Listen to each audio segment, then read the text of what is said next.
Back now on EA Sports at Venerable Soldier Field here in Chicago. It's Bear football as we rejoin the action in quarter number one. Nice move at the 40. And he's going to get a solid gain of 9 before being brought down. Second and right at a yard. A nice run here early on. It doesn't take a great play caller to realize you want to establish a guy of his caliber with runs like this early because they'll pay dividends as the game progresses. Ball on the 36 now. Here's second down and a yard. This is Swift on the counter. And he is swallowed up right at the line of scrimmage. He winds up giving a yard back there, and now it's 3rd and 2. Well, I would have figured up to the 9-yard run on the previous play. Getting one more yard wouldn't have been much of a problem. But apparently it was. And now it's 3rd down.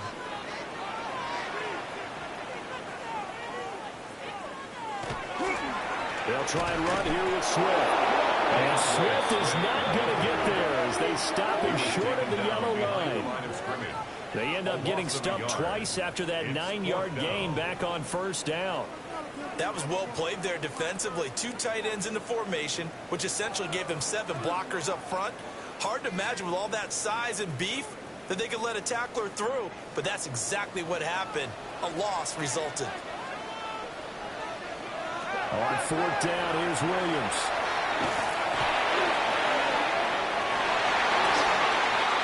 And that is incomplete. The Bears tried it on 4th down, unable to convert. And this 11-play drive is going to lead to nothing on the scoreboard. Even though they didn't get it, probably the right call. Too long for a field goal and just not a whole lot to gain from a punt there. Yeah, you wouldn't have really netted very much yardage if you pumped the ball, right? And the thing about a field goal, and you know this from so much experience, the longer the field goal, the lower it comes out off the kick, right? Which means it's got a better chance of being blocked. So you're taking a chance either way. I like the fact they went for it. Chargers in good field position to start out. 1st and 10 at their 38. They'll start it out with a run by Hampton. And he is met at the line of scrimmage, and he goes down right there. Credit him with a 1-yard gain there to make it 2nd and 9. Yeah, things were pretty stacked up there in the middle of the line. A lot of bodies, not much space. I think ultimately he was fortunate to get anything out of that run. Again, it's Hampton. Trying to find a lane, but instead he'll get back to the line of scrimmage. And no more. It's a loss of a yard, so it's back to 3rd and 10. The running lanes have definitely not been there for him here in the first half, and I don't think it's all been his fault. His offensive line hasn't given him much space. A loss results there.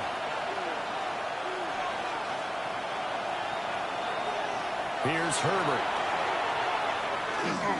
Now a deep one for Johnston. That's caught inside the 20. And he takes this thing way down into Chicago territory. A big play there for LA. 46 yards. A gain of 46 yards on the play. And the Chargers 1st down.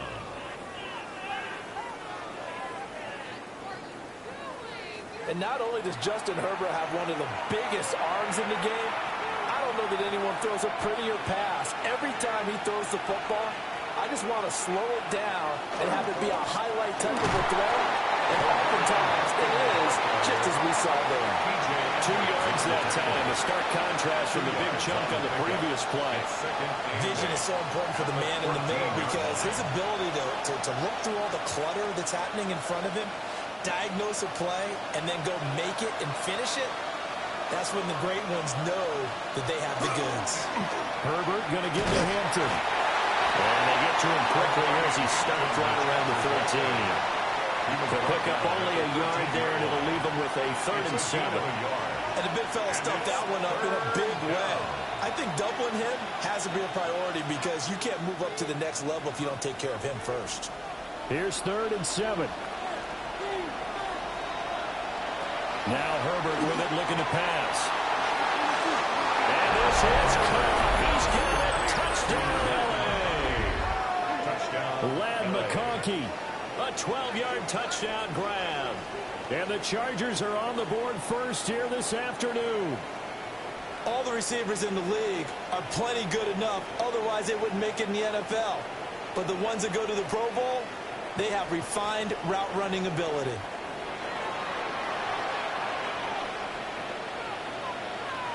And now, of course, all scoring plays are reviewed, and I think they're going to take an extra long look at this one. Under review.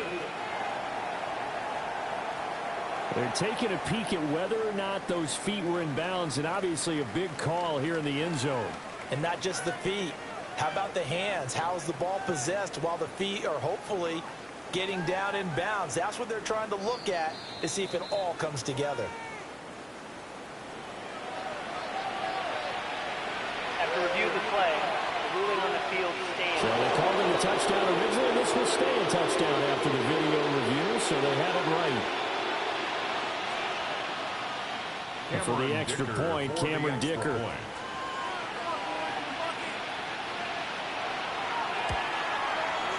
And we'll see if this rain affects the team's decisions going forward, but they kick it here, and it's good. Bears nothing. That time a 6-play drive. And it winds up with a touchdown for Los Angeles.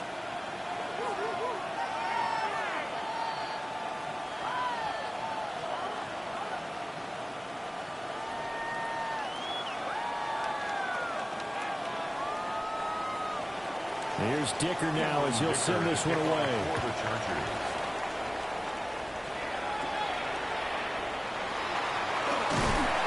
And it's a pretty good return here as he'll get this up to the 29. The Chicago offense set to get started. They've got some stuff to build on from that last drive because they moved the football, CD, and then they tried to go for it on 4th down, didn't convert, probably left a bitter taste in their mouths. I would say so, and I think that they go out in this series determined for that not to happen again. In fact, they don't even want to get to a 4th down opportunity. They just want to make sure they get it done within the parameters that they've set for themselves. Run their offense, get it into the end zone. Yeah, I think a little bit of determination and a dash of anger.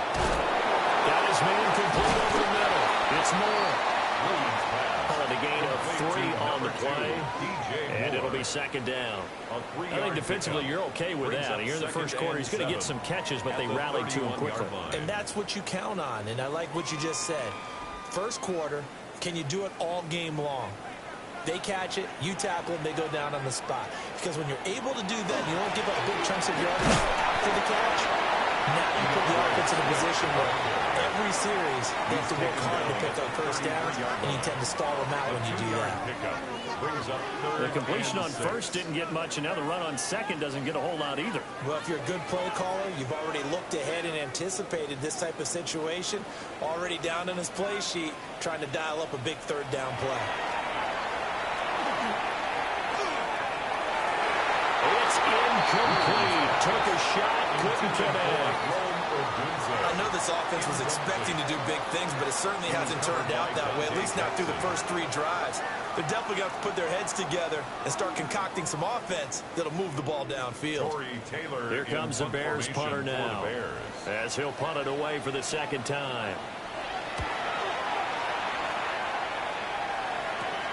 It'll run up just a 45-yard punt, no return. And it'll be Charger football here as they take over. The Charger defensive unit making their way back out there.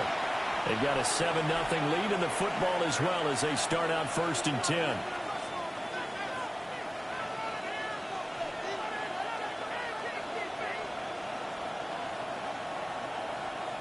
Looking to put a drive together.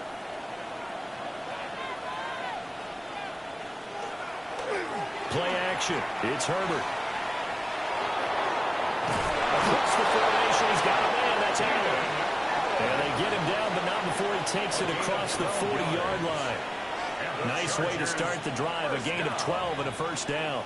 1st and 10 at the 43-yard line.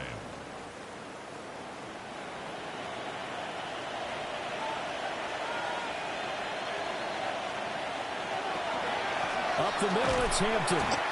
And his rough afternoon continues. He's going nowhere again.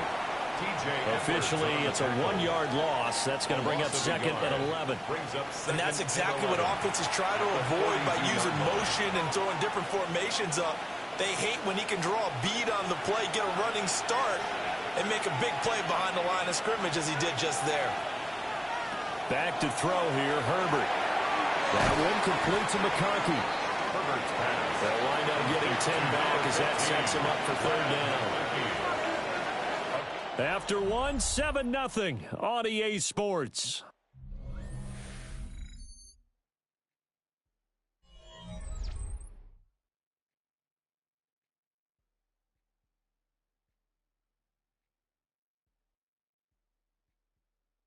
Charger football to start quarter number 2, as they've got it with a third down coming up.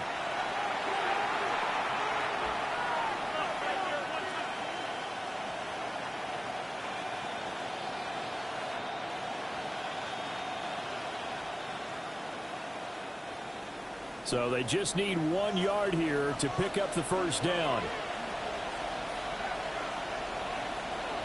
Herbert going to keep it on the sneak. And he is going to have the Chargers first down.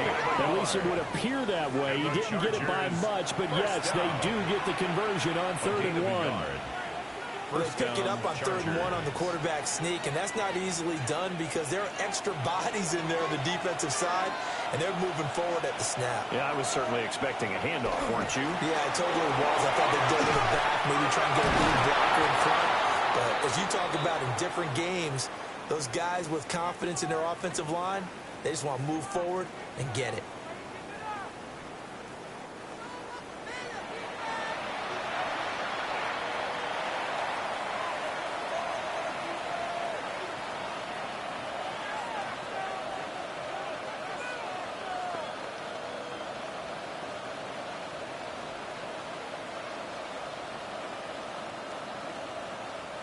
From the 32 now, here's 1st and 10. A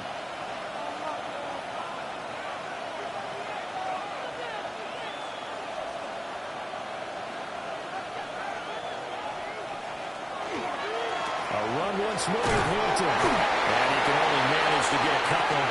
2nd and 8 coming up. Well, any lane that might have been open there was closed pretty quickly, and that was because the defensive front, they won that battle at the point of attack at the line of scrimmage. They used great leverage, held their spot, and stacked him up. Here's a 2nd and 8. Out of the gun, they'll run with Hampton. And only able to muster a couple down to about the 27. I do know from experience that when you slow down someone's running game, you're not doing the dictating on defense. And guess what? Now you're getting ready to tee off on their quarterback because they have to throw it all the time. But you still have to be alert for the draws and other plays of that nature to make sure you don't get hurt. Out of the gun, Herbert. And that will be incomplete. Brings up 4th down. Solid coverage by the Bears D. And based on my math, they've only converted 1 time thus far in this game, so you can see the frustration starting to come out a little bit. 3rd downs, they've been a problem for them all game. They've got to start becoming solutions. A 44-yard attempt. And his kick is good. And that will extend their lead even further. So that one on target, and it adds to this first half lead. And maybe we're too early to worry too much about 1-score lead, 2-score lead, etc. But this is where you kind of start banking those points that come in helpful later on.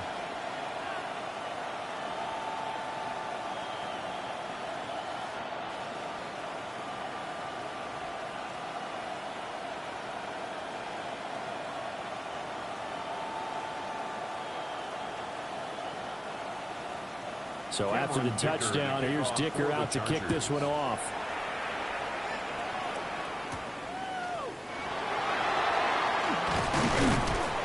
And he brings us out past the 20 to the 24. And now Chicago getting ready to go as they take the field. It hasn't gone particularly well for them. That's obvious. In these conditions, no points so far. They've got to get that offense on track. The question, how do they do it? It is the age-old question, isn't it? And to me, finding a way to make sure your playmakers touch the ball without it being too exotic. Meaning you don't have to go deep down the field. Maybe you hit them on those short passes on the perimeter. Make sure you just turn around and hand it to your best runner and get out of the way. Don't cause any extra stress on your offense. 2 yards on the carry there. It'll be second down. 2 yards on the I think they want to start getting back into this game. Game. It behooves them to get better on first down. Yeah, certainly not what they were looking for there out of the opening play of this drive. 2 minutes gone by, second quarter.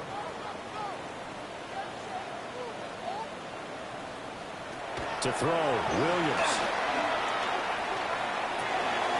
That's complete. Romadunze. His first catch, good for 9 in the first down. And the throw and the catch were just fine.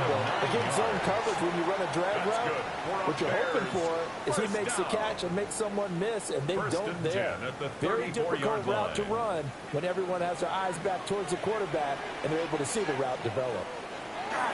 Look at this, a tight end carry. Trying to run inside, but nothing there. He'll lose a yard there, and it's second and 11. I like the idea to mix it up from time to time because, let's face it, you can't be predictable. But the execution was a little lacking on this one, right? They might want to go back to the drawing board with that call. So after the loss of a yard, they'll look to push forward here on second down and 11. To throw, it's Williams. Over the middle, complete. That's more. So 8 yards on the completion there. And now we've got a third down and 3. Makes it 3rd and 3.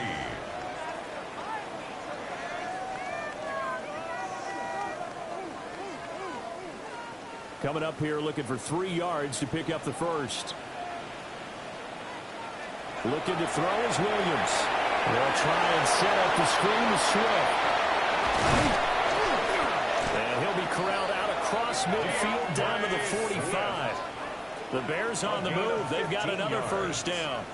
Yeah, these are the types of plays they're going to need to hit on if they're going to get back into this game. It hasn't been the greatest of first halves, but this is a nice throw here on third down, and they keep the drive going. This offense finding its legs now. Here's another 1st and 10. They will run straight ahead with Swift. And nothing much materializing there on the first down run. He'll get a couple, and that's it. And hold on here, because on that last run, it looks like we have a player who was shaken up. The medical staff will attend to him, and we will step aside.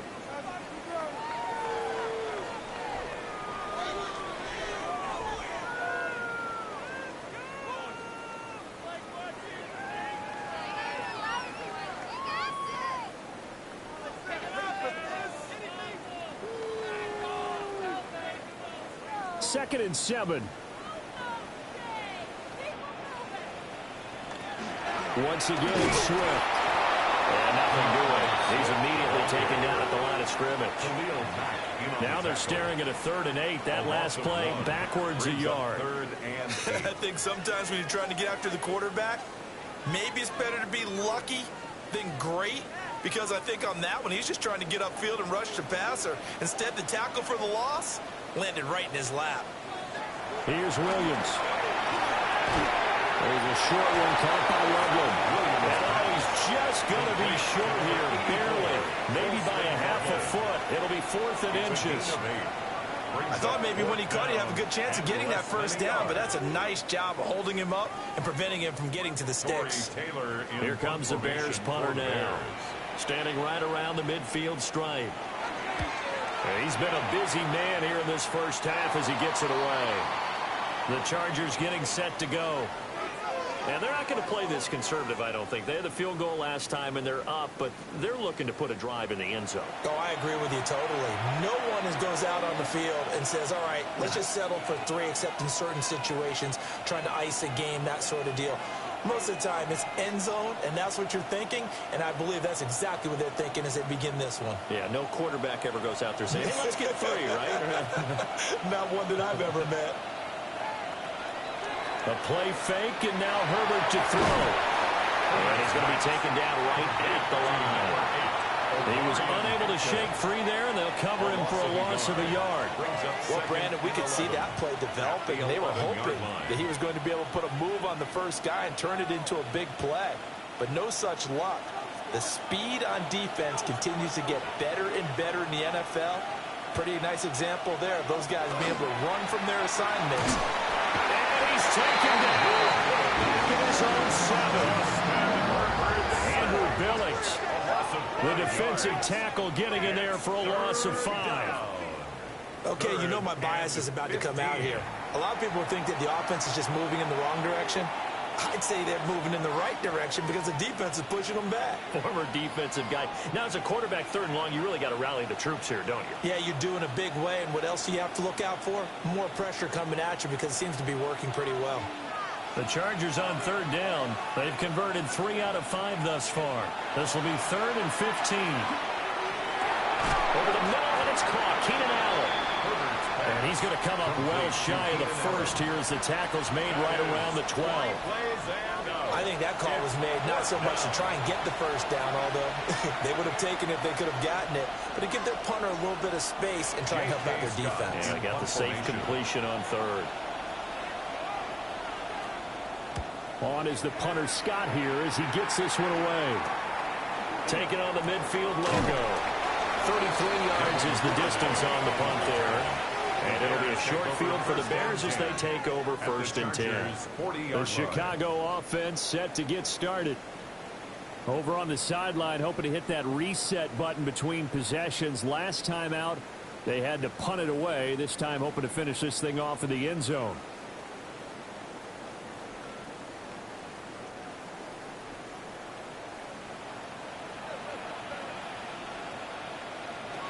Throwing is Williams. Chargers able to get the pressure and bring him down. Tui Pelotu got in and dropped it. What a quick start to the drive, but not for the team that really needed it.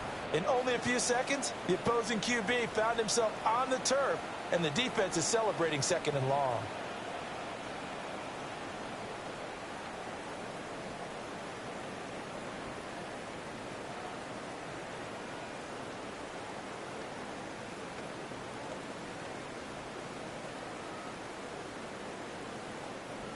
Protection certainly going to need to be a bit better here on 2nd and 16. To the air, Williams. It's caught left side, Burden. And just 3 yards on the catch there. He couldn't get away. It's a gain of 3. And it'll be a 3rd and about 13.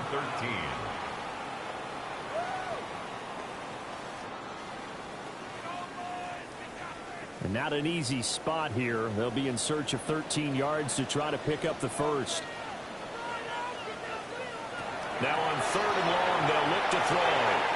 Wide open receiver complete. And a pretty nice tackle there, ranging up from his free safety spot as he'll stop him about a yard short. There's another example what defensive coaches constantly preach, not allowing any run after the catch. They give up a few more yards than they wanted to, but they were able to get him down quickly and force a 4th down. They'll go. Here's Williams. And it's incomplete. They cannot convert, and they turn it over. The Bears tried it on 4th down, unable to convert. And it'll be a turnover on downs. So they've gone for it twice now on 4th down in this game, and both times unsuccessful. I wish we could hear the headsets now between the head coach and the offensive coordinator. Now that they're 0 for 2, if they get into a 3rd situation, head coach might say, hey, you got anything for this one? Might get radio silence back. Herbert going to lead up the Chargers here, 1st and 10 at the 31-yard line. The drive begins with a carry by Hampton. And they scratch it only about a yard after the 32. He's tackled at the 32. There's plenty of traffic waiting for him up the middle. But give him credit, he tried barreling through anyway. They're fortunate to get a yard out of that one. From the 32-yard line now, here's a 2nd down and 9. From the shotgun, here's Herbert. This one finds McConkey. And brought down, but not before reaching the 45-yard line. Catch number 4 for him on the afternoon, and it'll give him a 1st down. A gain of 13 yards. 1st down, Los Angeles.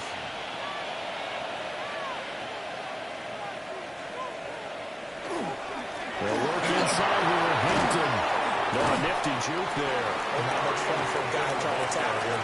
And he's got it across midfield and into Bear territory. It's a gain of 7. Solid run on first down. Gain of 7 leaves him with a 2nd and 3. 47-yard line.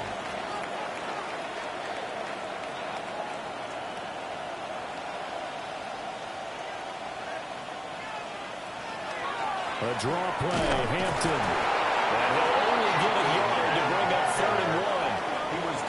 He may be a bit undersized compared to the modern-day NFL defensive tackle, but what he lacks in size, he definitely makes up for in his ability to make tackles in the run game as well. Here now, 3rd and a yard.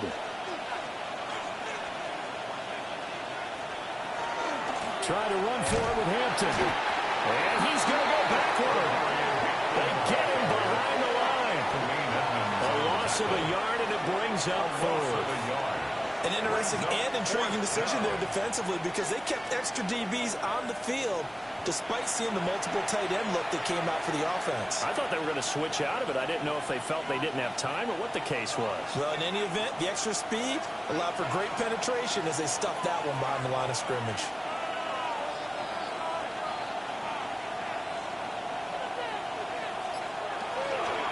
They will run forward with Hampton. And he is not going anywhere. They stop him for no gain. He needed a couple, but he didn't even get back to the line of scrimmage. And this defense is going to get the football back near midfield, right at the 48. Another drive coming up for this Chicago offense. And a drive that stalled out last time. Went for it on 4th, didn't get it. How does that translate here? I would imagine momentum's with the defense. Definitely with the defense, because anytime anyone goes for it on 4th down, that's telling you as a defense that you can't stop us. We don't think that you can. And when you actually do, that may put a little dent in the confidence of the offense the next time they hit the field. Yeah, we'll see if they can bring that pride, the offense, this go-around. On the ground, he's swift to start the drive. And he stopped immediately there. Officially, it's a 1-yard loss. That's going to bring up 2nd and 11. We think, Brandon, I like the intensity this defense is showing right here in these first few drives. They're not just holding the line because they're doing their job, but they're doing more than that, aren't they? They're getting a nice push into the offensive backfield. And a great example right there for the loss on the tackle. Pass to the right side, caught by Burden. And he's got this down to the 35. Third catch of this first half for him, and this one is a first down. Well, certainly as a fan, you get a little bit nervous when you see him make those kind of throws. But they work on that in practice more than we know. And most of them now know their limits and know what they can get away with. And there's a completion right there. On 1st and 10, Swift. Dan Henley there on the tackle. That felt like a trap because it looked to me like the opposing front was on that play from the get-go. They had everyone crashing the ball carrier before he even made the line, and they hold him to just a yard. Now 2nd and 9.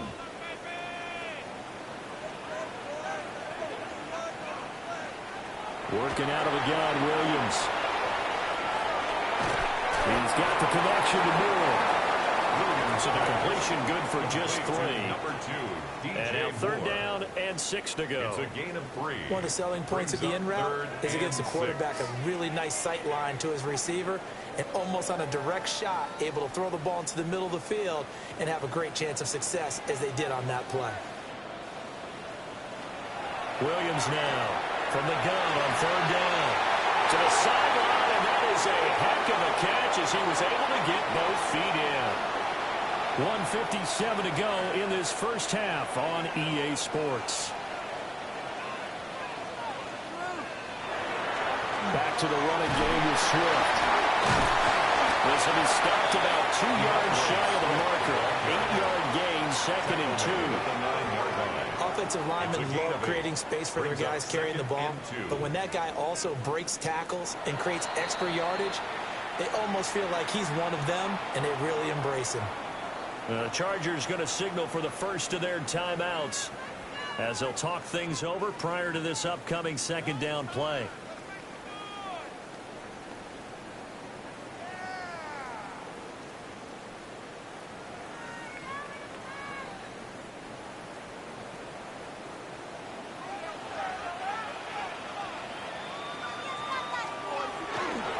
They'll stay on the ground with Swift. And he stopped after a gain of 1. Not enough. Still a yard to go on 3rd down. Now the Chargers will use the second of their timeouts as they'll head to the sideline and talk over what to do next.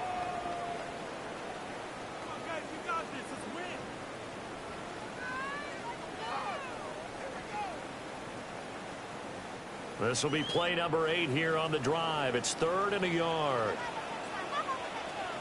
Now a give right side Swift.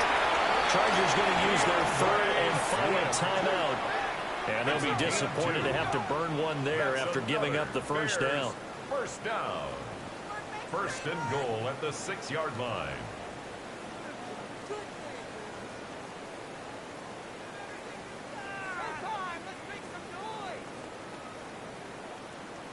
First and goal, and they got to be thinking a chance to get right back into this football game.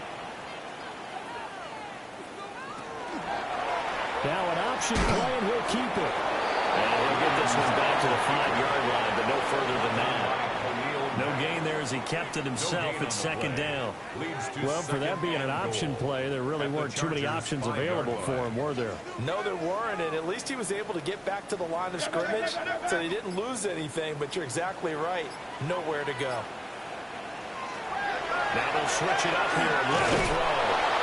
And he is going to go down. Back at the 11-yard line. Now the Bears going to call the first of their timeouts as they get the stoppage with a little over 50 seconds to go in the first half.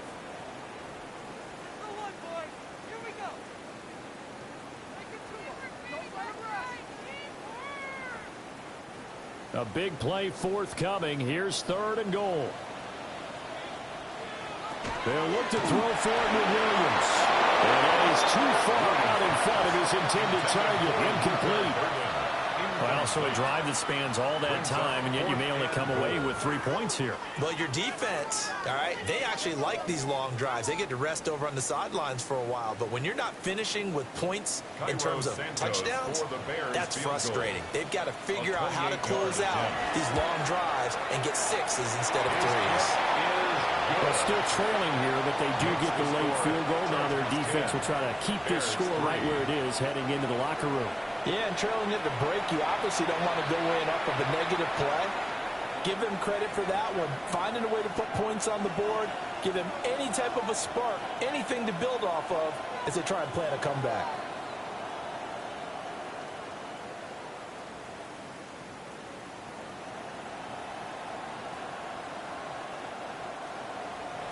After the made field goal, Santos back out there to kick it away.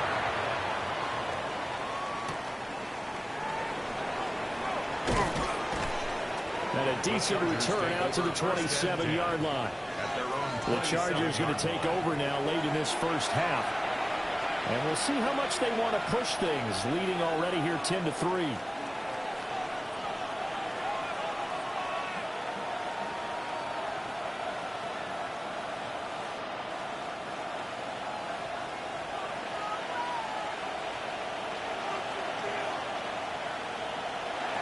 A shotgun snap for Herbert.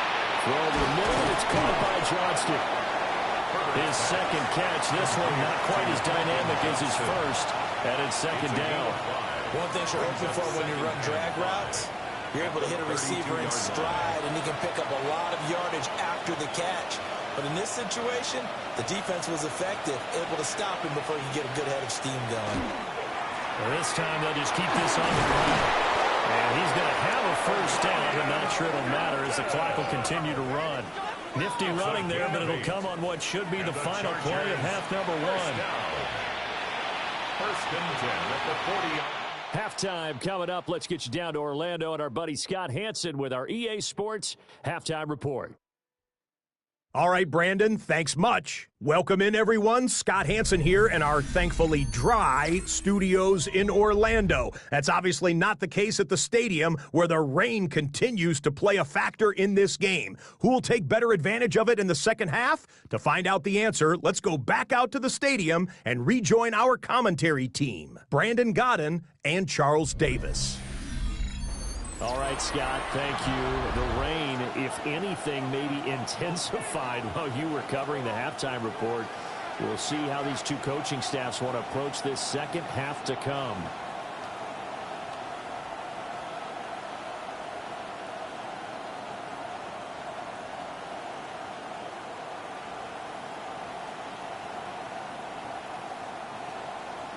Forecast calling for more of the same. The rain set to continue as we are underway in the second half. And a nice return sets him up pretty good here right at the 30-yard line. The Chargers getting ready to go here to start this third quarter. Hey, Charles, they've got the lead. Put your coaching hat on here now. What's the game plan for the second half? I think getting the running game going a little bit more, because I thought in the first half they didn't get it moving the way that they would like. They had success throwing it, but I think these first couple of drives, they'll want to get those running backs going and give them more opportunities, and I will guarantee you that those guys were lobbying for them in the locker room at halftime. Quick hitter here, it's complete. And he gets this up across the 35 before he's out of bounds. They'll wind up getting 7 on the play. And it's second down. And his play caller does a nice job of giving him an easy throw to start this drive, and he takes advantage of it. The completion sets up a manageable second down. Give him to Hampton. And he's going to be met at the line of scrimmage and taken down. No gain on the play that time, and they'll look to convert on what will be a 3rd and 4. They've called his number a lot this afternoon. You wonder how much tread is left on those tires. We certainly do, but I always think back to one of my favorite coaches in the NFL. And he used to have a meeting with his running backs every year in the offseason and say, look, as many times as you're going to carry the ball, you should be able to carry it one more time, so make sure you get in shape. And he is going to have the Chargers first down as they're able to get the 3rd down conversion. Now we're going to get a stoppage. Appears to be an injured Bear on the field. Well, hopefully, obviously nothing serious here. Medical staff, though, going to take a peek, and we'll take a break.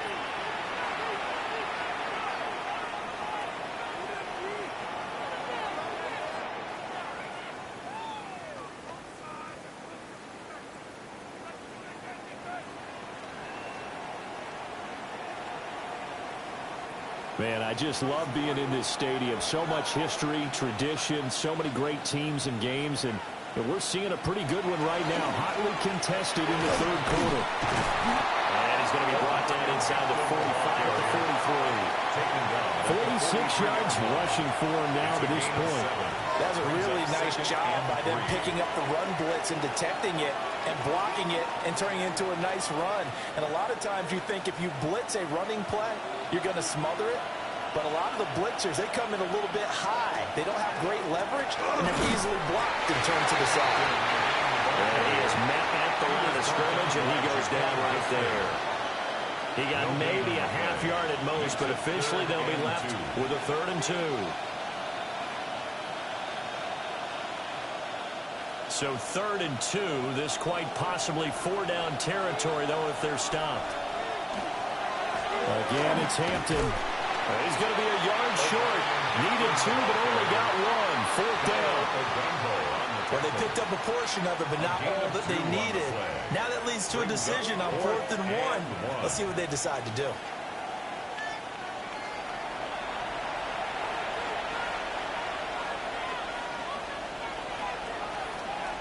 Here's J.K. Scott now as he's on to punt for L.A.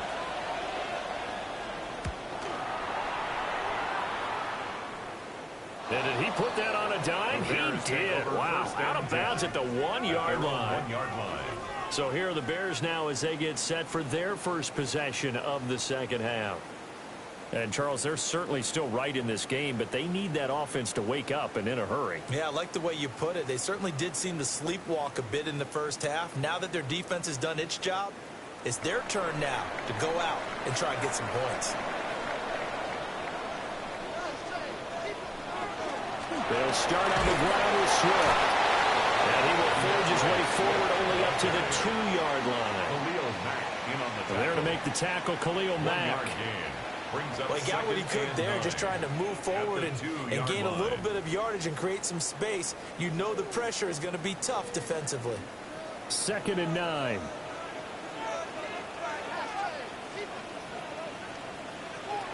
To throw from his end zone, Williams. And he's able to get this across the 10 before being taken down. Trying to escape the shadow of their goalpost. That helped. 10 yards, first down. And that's the kind of play this offense needs to maybe kick them into gear a little bit. They've been stuck in neutral much of the game. Perhaps that can give them a little bit of confidence that big plays are out there. Swift going to try up the middle. And he'll get this one up to about his 14. 2 yards on the pickup there. It'll be 2nd and 8. Certainly a nice job there by the defense rallying to the football and getting him on the ground. But I think the play gets made by the defensive front, because if they can't get upfield, their job is to go ahead and get low, almost get into a ball sometimes, stack things up, and make it difficult for the runner to find a hole. And able to break one tackle, but then quickly brought down at a nice little gain. Give him 8 yards there. Still a few inches to go, though, as it'll be 3rd down at about the length of the football. Heavy set out there on 3rd and 1.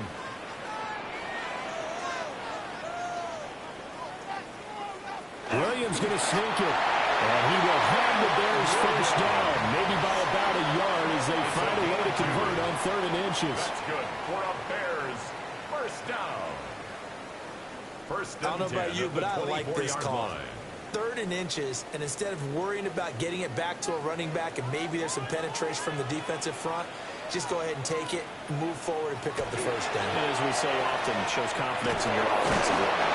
And he powers through the first wave, but he's going to be swallowed up behind the line of scrimmage. After seeing that, maybe time to go back to some downfield throws here. Yeah, anything, change it up, because the teams that win, the best teams, they're the ones that make adjustments. Doesn't mean you can't come back to what you thought you could get done. Sometimes when you open things up a little bit, you can get back to what you wanted to do before. From the gun, here's Williams. Into the hands of his receiver Moore. They get 11 back on that one. It leads to 3rd down. A gain of 11 makes it 3rd and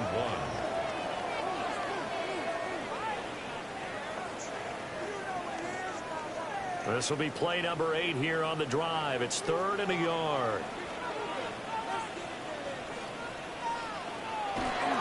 They'll try and run here with Swift. And Swift is not going to get there as they stop him short of the yellow line. Only a yard on the pickup there, and it's going to leave them with a 4th down. They tried their best to pick up that 3rd and 1, but their surge wasn't enough to counteract what came back at them from the defensive side, was it? Offensive line, especially in the middle, looked like they were on skates a little bit when that one started. So now we bring up 4th and inches. This will be a critical call. On 4th down, here's Williams. Incomplete on the deep ball. Boy, a curious decision to go for it. Doesn't pan out. And the Chargers will get the football back in excellent field position. L.A. readies for its next possession. Now, this game, it has obviously been all about the defense on both sides of the football. Which offense is going to break through here? We'll see if they can do it on this drive. From the 34 now, here's 1st and 10.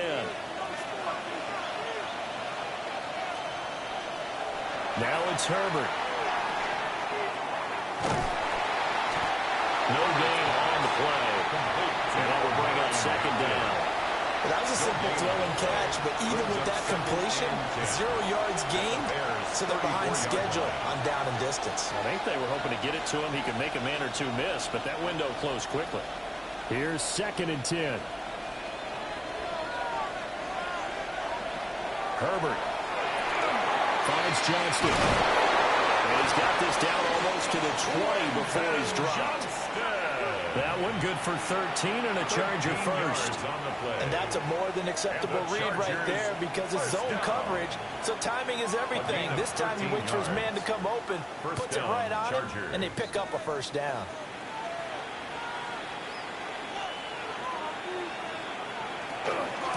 first down. It's Hampton. And they got it inside the 10 at the 8. 62 yards rushing now on 23 carries so far.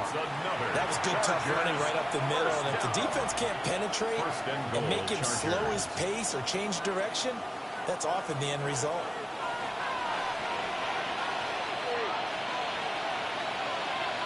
They'll bring the tight end in motion right here. Back to Hampton on first down. And he is going to be stopped cold behind the line of scrimmage. A loss of 2 there, second down. Well, partner, I guess sometimes it's just a matter of philosophy. Some say run until they absolutely stop you, and others say, well, when you think they're about to stop you, fool them a little bit. I guess they should have tried to fool them on that play. In motion goes the tight end. Here's Herbert. Firing quickly here, and that's complete. They'll wind up getting 7 on the completion, but they'll still be faced now with a 3rd and goal situation. I know sometimes we can get fooled when we watch him make catches, as we just saw him do there, because he really looks like a wide receiver the way he goes about his business. Yeah, 230, 240 range. Yeah, not super huge. Maybe not counted on to be that inline point-of-attack blocker that we used to have in the good old days. But you can flex him out. You can run wide receiver routes with him. You can make him a primary target, and that's how he'll shred a defense. It's interesting where we are in the game now. The analytics folks, they might tell you to kick the field goal and make it a 2-score game. But you have to wonder if emotionally they're thinking, let's go for the touchdown and try and slam the door. Cameron Dicker on now to try the field goal. From the right hash, and this one just a chipping. And his kick is indeed good. And they will stretch their lead to 10 now at 13-3. So the lead extended, and I think at this point you say, hey, defense, take us to the end. Well, if I got some good music to put to that, I could have a good country hit. I like the way you express yourself there. I think the offense has done enough so far. But like you said, if your defense is only giving up 3 points, makes it a lot easier to settle for field goals on this side of the ball. Now, after the Dicker field goal, he's back out, ready to send it away.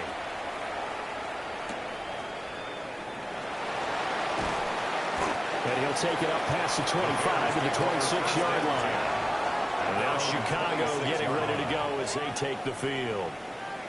They're coming off a 4th down gamble that last drive that backfired, CD, but really not as badly as it could. Their defense held up and only gave up 3 points. And what they wanted to do is play off the momentum the defense gave them. Only giving up the 3 points in that situation after they failed on 4th down.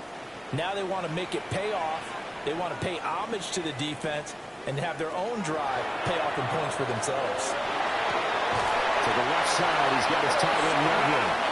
And he's taken down, but able to slip across the 35. Right off the bat, it's a first down to start the drive, 12 yards.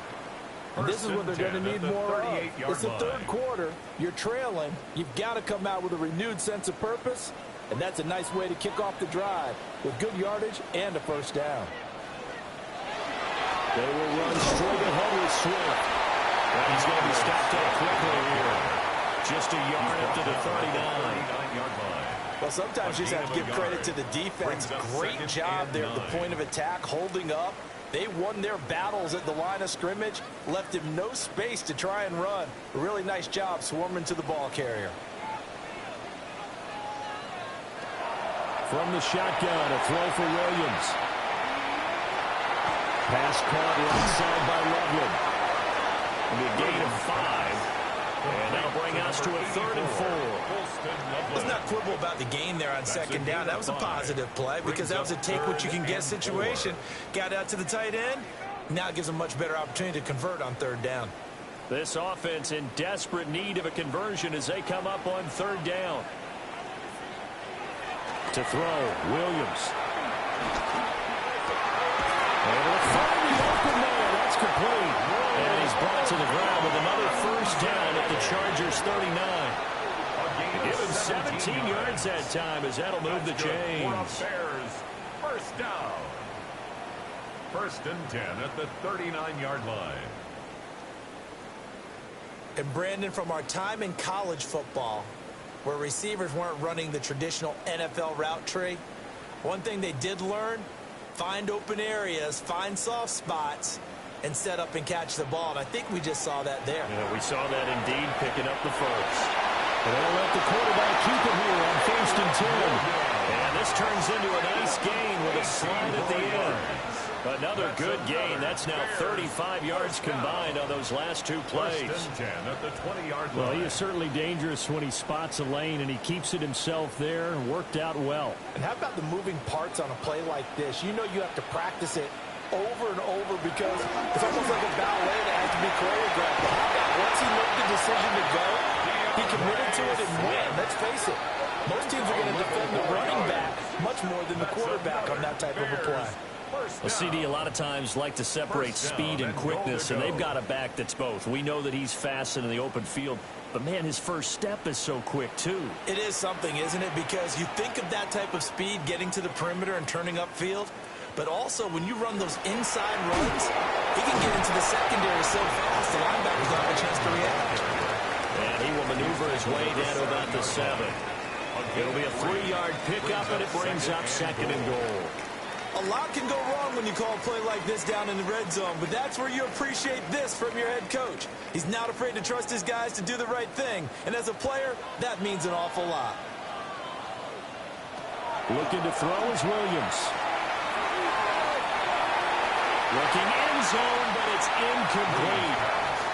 So much of this game is focus and concentration. And whenever I see guys running the in route, I know that in the back of their mind, they're always wondering who's lurking inside that might put a big hit on them as they try and catch the ball. They've been denied touchdowns in the red zone twice already. Here comes 3rd and goal. To throw, it's Williams. His pass caught at the 4. And inside the 5 here before he's out of bounds, right at the 3. A gain of 4 yards. A 4-yard pickup, not enough. 4th down. He's a rookie, and you don't want to get hung up on the word potential. But when you see him make catches like that, you keep thinking to yourself, he's good now. He's got a chance to be great with plenty of work. Got his man, it's caught for a Chicago touchdown. Colston rumbling. A 2-yard touchdown grab. And the Bears take the chance on 4th and goal, and it pays off with 6. There was no going through the progressions on that touchdown pass. Yeah, nor was it necessary. His receiver won that route early, presented himself. No reason to wait. Go ahead and put it on him and score a touchdown.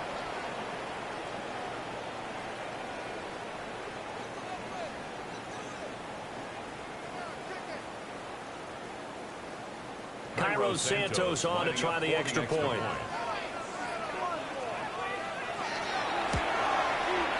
And he puts it through there within 3. It's 13-10. Makes the score. Chargers A 10-play drive that time. And the end result is a Bears touchdown.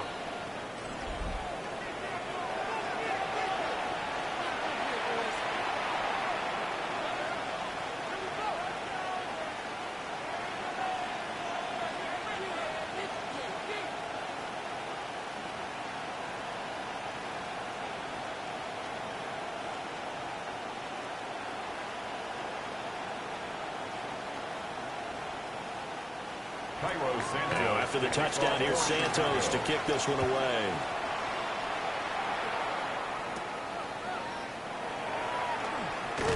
And they're going to start this drive in pretty good shape as they get it up past the 30. And the LA offense ready for this next possession. Their lead down to a field goal now as they start with a 1st and 10.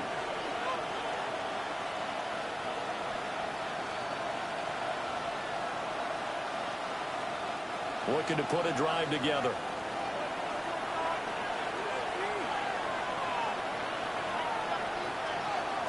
Herbert now. Complete to Johnston here. That'll give him 8 that time. And they'll be left with 2nd and a couple. It's time for them to be good teammates right here. And what I mean by that is possess the ball for a little while. Get at least 2 first downs. Give their defense a chance to settle down a little bit after they give up a touchdown. Ball on the 40 now. Here's 2nd and a couple. Herbert going to give to Hampton. And he'll only barely get a yard to bring up 3rd and 1. That play reminded me a lot of a former teammate of mine. We used to call him the trash man. His ability to sift through traffic and make plays was uncanny. And that's exactly what you want from your Mike linebacker. 3rd down and 1.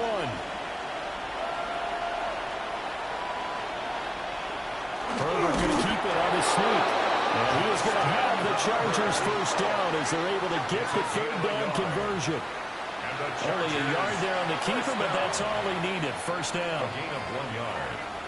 And the Chargers first down. 3 quarters in the books. We'll return with more after this. This is the NFL, and it's on EA Sports.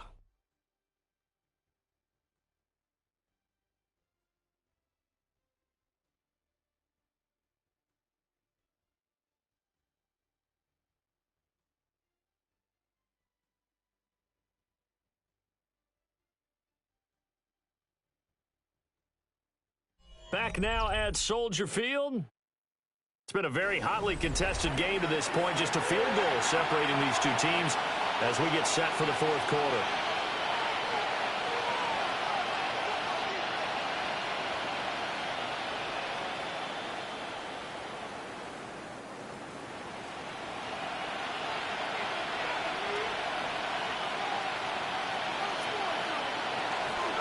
Zone read, a give to Hampton. Nifty move. Oh, and Nelson still stopping. And he's got this to the 30 before being taken down. 86 yards rushing for him now as he has been tremendous all day long. I think we're seeing the effect that runs like that are starting to have on this game. They're a little bit slower, that front 7 reacting to the football, almost like body blows in boxing, slowing them down, and they're really starting to take over in this game. A run once more with Hampton. And this time they were ready for him as he's taken down at the line of scrimmage. No gain on the play there, 2nd down. And that run was memorable for only one reason. There's absolutely no place to run with the football. No gaps, no creases, no gain. 2nd and 10. Here's Herbert. That one complete to McConkey. And he's out of bounds. Almost gets to the 10. They call his number again. It's his 6th catch and a first down. These guys certainly are not hiding what their intention is. They're absolutely showing it. They're definitely not going to sit on this lead here in the 4th quarter. Now a 1st and 10 at the 11. On the give, this is Hampton. And they'll go backwards here, losing yardage to the 14. That's going to wind up a loss of a full 3 yards on first down. The short field shrinks even more with the type of bodies they brought in on that play. Those extra tight ends, they weren't able to secure their blocks, and that one ended up going backwards.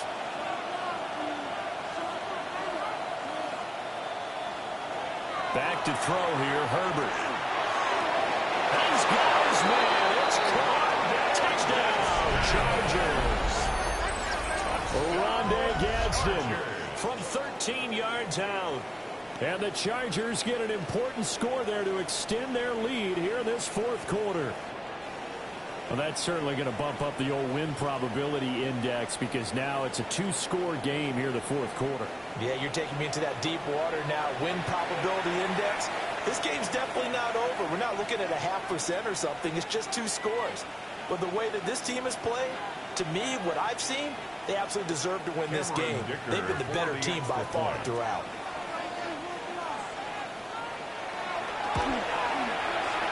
The point after 2 raindrops up and good.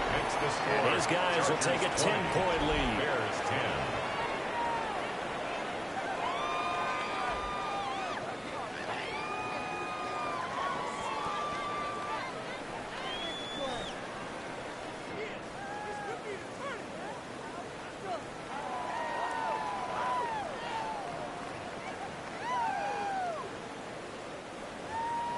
Here's Dicker now as he'll send this one away.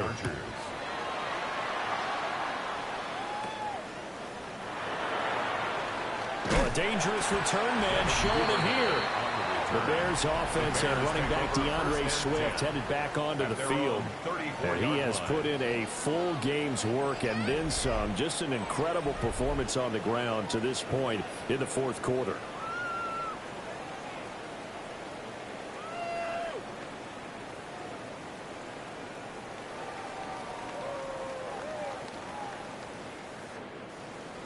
At the line, prepping for their next drive, the Bears offense. Well, that last touchdown we just saw, what an important one. Now it's back to a two-score deficit for this crew as they take the field here, and they are in desperate need of finding the end zone. Tackle made there by the safety, Derwin James. Defenses always talk about earning the right to rush the passer on third down, and you know what offenses want? Win first down so they can set things up for themselves better. And that wasn't helpful there. Not a big impact on first down.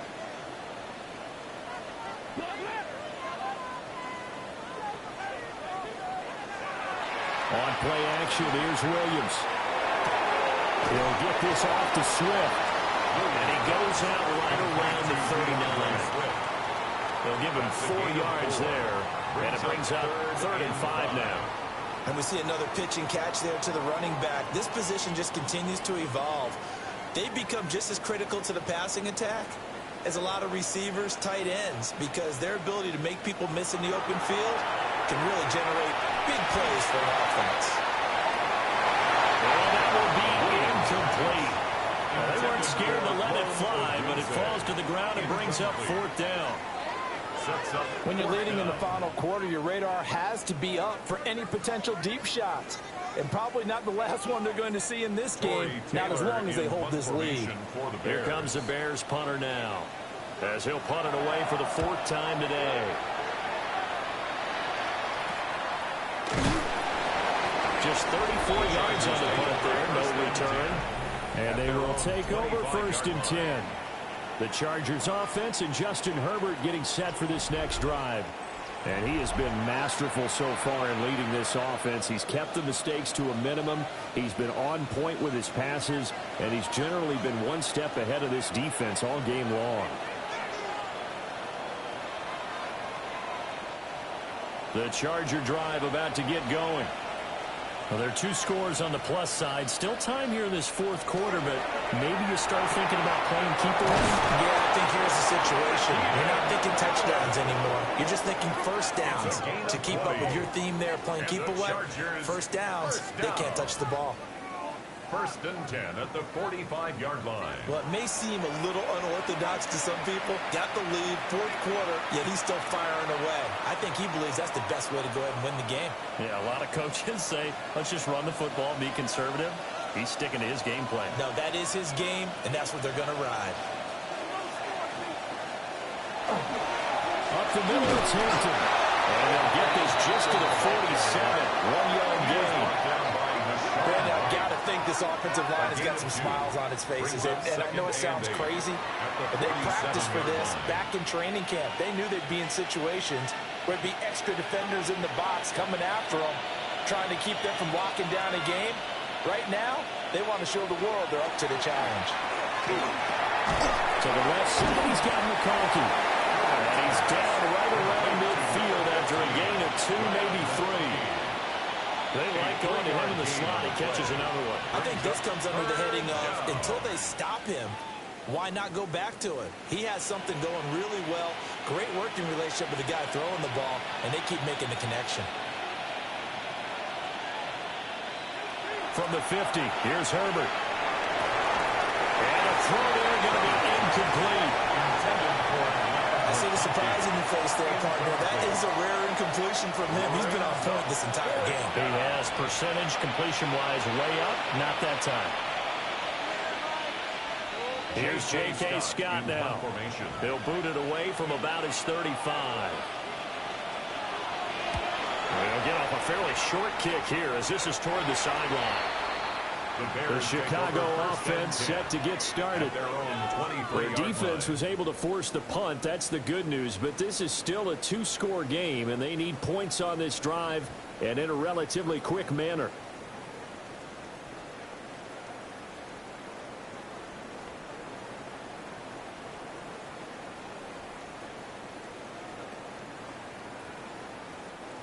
looking to put a drive together.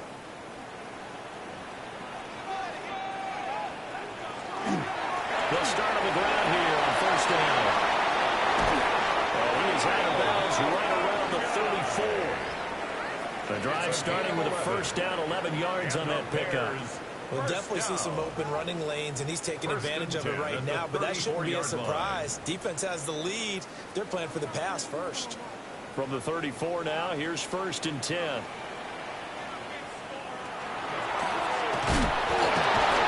the second wave of tacklers is going to get him as they stop him behind the line. Give all that credit defensively to Khalil Mack. A great stop in the backfield. Continues to be a struggle for this offense and this home crowd. They're growing a little restless here in the second half. And I think they've just got to look at how they're trying to move the football. Yeah, you want to run it, but maybe you spread it out, maybe some swing passes that can take the place of runs and give you a little more space. A pass complete to Odunze. They'll wind up getting 10 back as that sets them up for third down. You cannot write these guys off just yet, not with a quarterback like that under center. You mean it actually crossed your mind with him running the team that you could actually maybe write this game off? Not yet. Not a chance. Not with him. We've seen it too many times. 3rd and 4. Throwing is Williams. And the Chargers rush is going to get there. Down he goes. They get him that time thanks to the safety blitz as he sacked for a loss of 4. Oh, free safety blitz, that can be a gamble, but it proves fruitful there. Yeah, you're exactly right about the gamble because oftentimes the free safety is the last line of defense against a long pass. And when he comes at the quarterback, he'd better get home and make the play. Otherwise, a big play could result for the offense.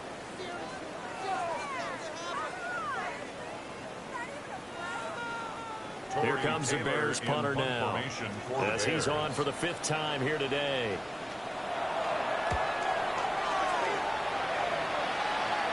Fair catch called for and made right at the 25-yard line.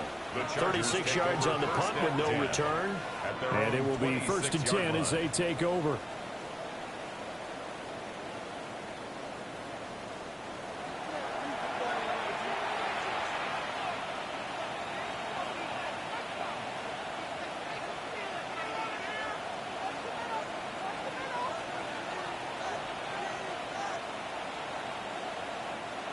Herbert and the Chargers now with a 1st and 10.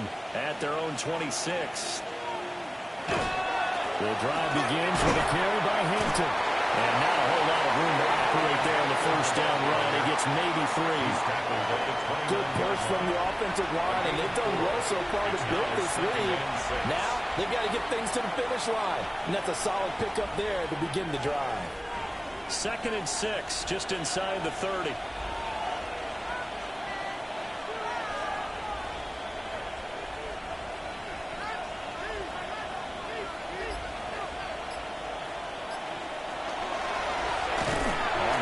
It's Vidal.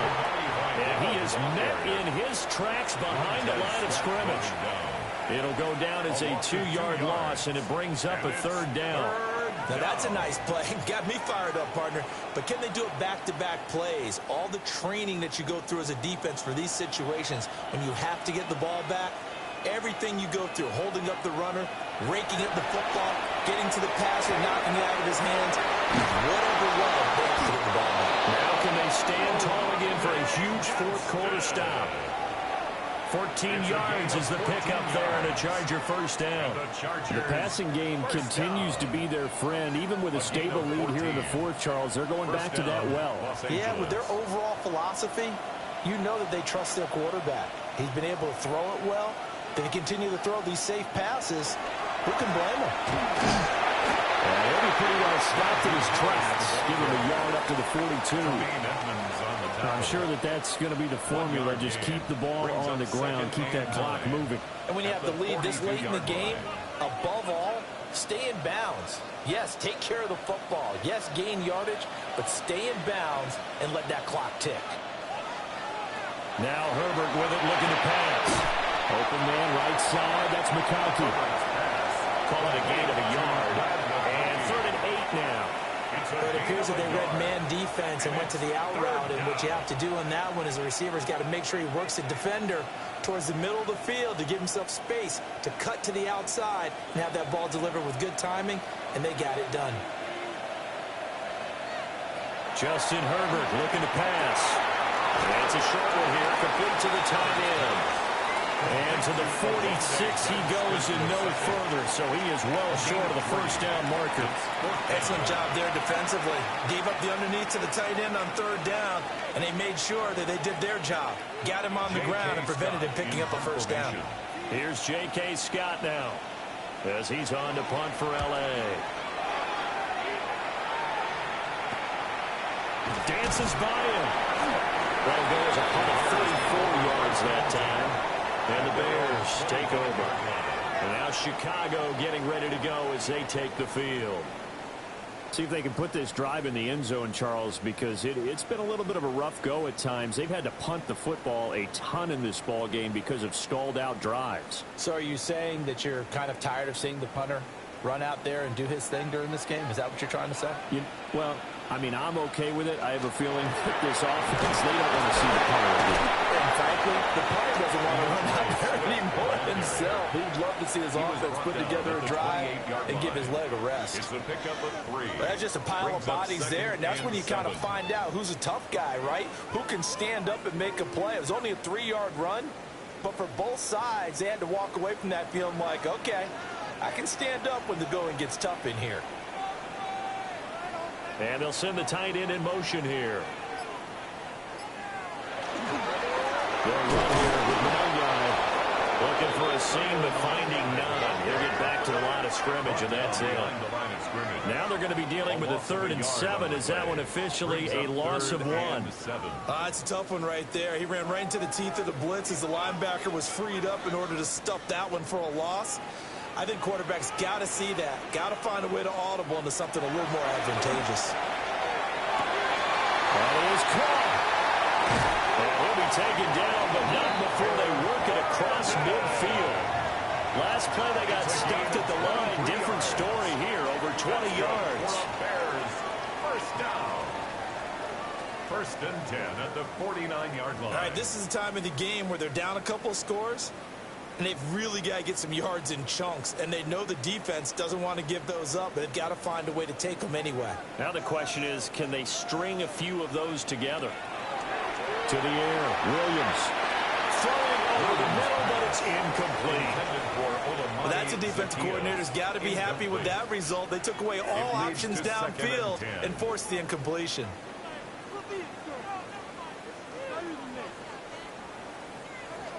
Now a 2nd and 10.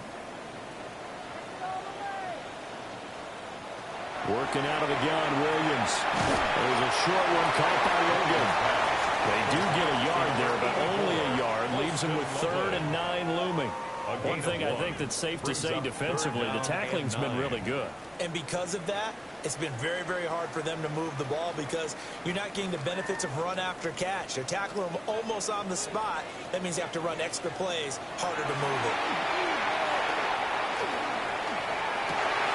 Work in the middle of the field, and he's got a man complete. And he's brought to the ground with another first down at the Chargers' 34-yard line. A good gain of 14 there, and it moves the chains. And a 2-score game, obviously, every play, every 3rd down, like we saw there, magnified, big pickup. It was a huge pickup. What they really want, though, is to not even get to 3rd down. They've got to maximize time and conserve as much as possible. And he's going to get this down near the 20-yard line. Another nice gain, 13 yards that time, and another first down. Well, this is where reading defenses and practice time comes into play. You've got to know what you're running versus zone versus man and how to run the proper route. And they just executed that one pretty well. All 3 timeouts plus the 2-minute warning. Here's 1st and 10. Everything about that play tells you about today's NFL offenses and what they're asking out of running backs. You can't just be a guy who can run the football. You have to be able to catch it as well. And he didn't get that done on that play. They'll try again here. 2nd and 10. Here's Williams. That's taken in by Duvernay. A gain of 1 brings up 3rd down and 9.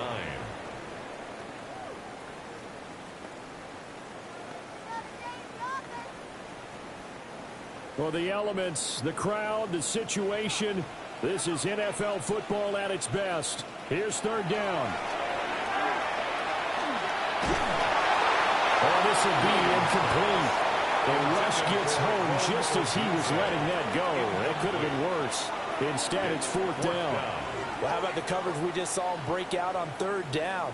Dime defense, blanketed the field with extra defensive backs and speed, unable to find an open hole to complete that pass. 37-yard attempt. Santos' kick is up and through. And that will tighten this one up a bit. Now a one-score game at 20-13.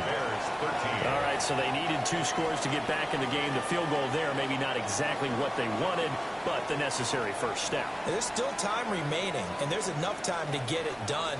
They've got to get at the least a 3-and-out here to get the ball back, preferably a takeaway.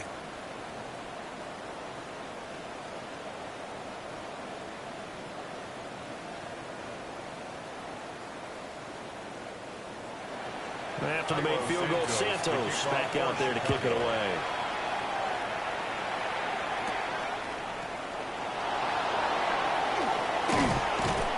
And he'll go down as this drive will start at the 25-yard line.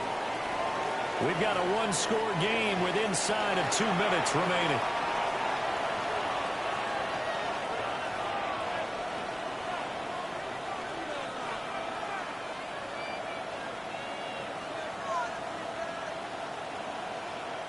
The Charger drive about to get going.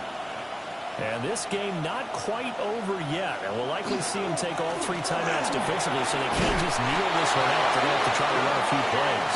You're exactly right. They've got to get a first down and make them use up all their timeouts in order to feel like they have this one in hand. First down. 1st and 10 at the 36-yard line.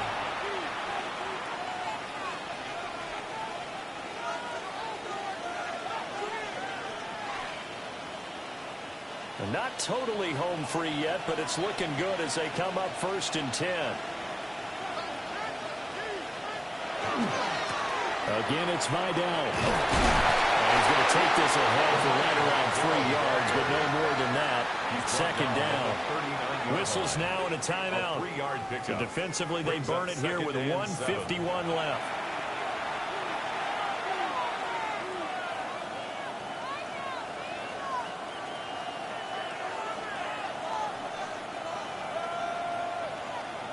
Have to imagine this will be on the ground as well as they come up 2nd and 7. Now a give, running left is Harris. Fighting through, and he's got space. And even though he gets out of bounds to stop the clock, it's not going to matter. That first down going to be enough to write a finish to this one. Well, they really needed to get something going, didn't they? They had punted on the last 2 possessions. The running game starting to come to the front for them, providing a nice pickup there to keep this drive going. 5 points of contact necessary at this stage as they'll run on first down. Now the Bears will use their 3rd and final timeout as they'll talk things over prior to this upcoming 2nd down play. Bears 42-yard line.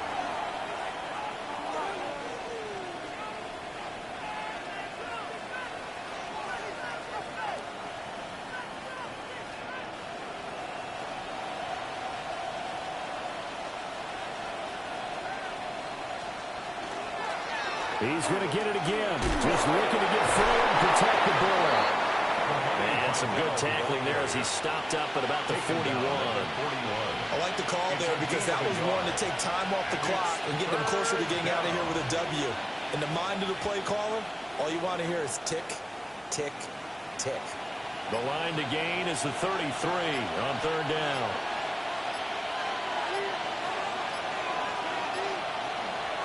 On the ground, it's Vidal. And he got blown out. Losing yardage on the play back at the 44. That's a play to take note of there for the defense. I think in the future, if you're going to try and block him, maybe you get a guard to help double team him and try and steer him out of the play. They should have done it on that snap. Here's J.K. Scott now as they're forced to kick for the 6th time today.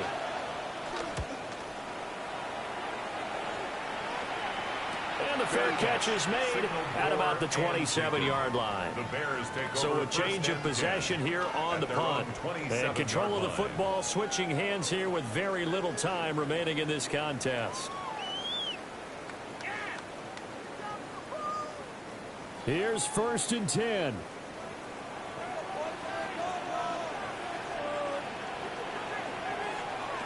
Back to throw. To the sideline and incomplete. Probably time for 2 more shots, and ideally, they'd like to get the midfielder set so they have a chance at a Hail Mary on the final play.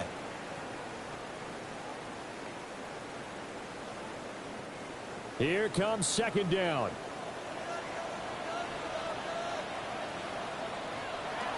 They'll look to throw. And that's to the left sideline and incomplete. 2-minute drills, they're tough enough, pressure-packed enough, and these elements makes it significantly tougher.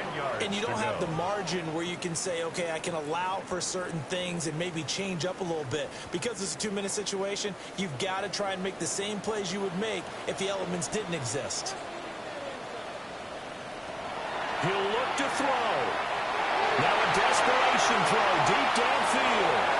And it's incomplete. So their final drive comes up empty. And with that, the ball game is over. And a fun, close ball game comes to an end. On that last play, Charles, they were on the wrong side of midfield. They needed something near a miracle, and they couldn't get it done. Yeah, the effort, that was good. Very good, in fact. They were just a little too far out to get a decent look at the end zone for that last opportunity. Couldn't get it done, but a nice game overall. So that'll do it for us. For Charles Davis and all our crew, I'm Brandon Gaudin. You've been watching the NFL on EA Sports. With that, we say so long from Soldier Field.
Well, as soon as you see that pirate ship in the north end zone, you know exactly where we are.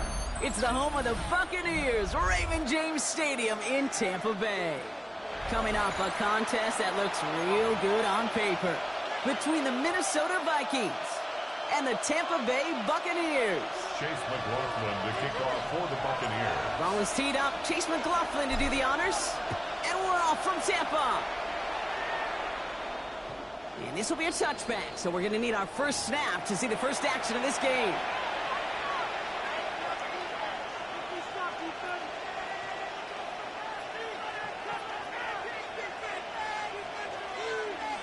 All right, let's get this show on the road. It is 1st and 10. Here we go, here we go. 60 Eagles, 60 Eagles. McCarthy throwing right away. Taken in by Addison, left side. And good tackle, but a flag is down, likely against the defense. Just a momentary loss of focus, a break in discipline, and not a good moment individually as he gets hit with that personal foul.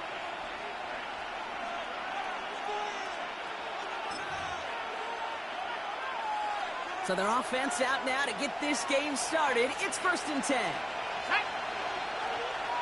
19, 19, 18, ready.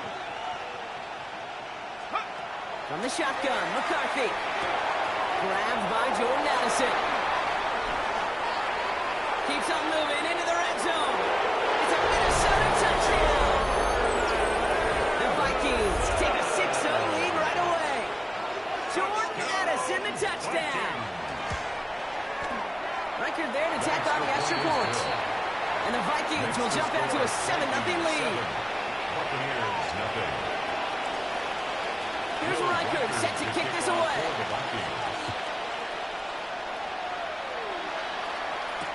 On the return, here comes Sean Tucker. And that's going to set them up just beyond their own 20.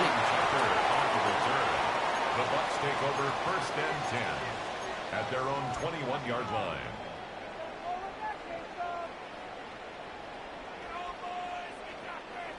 Bucs to the line. 1st and 10.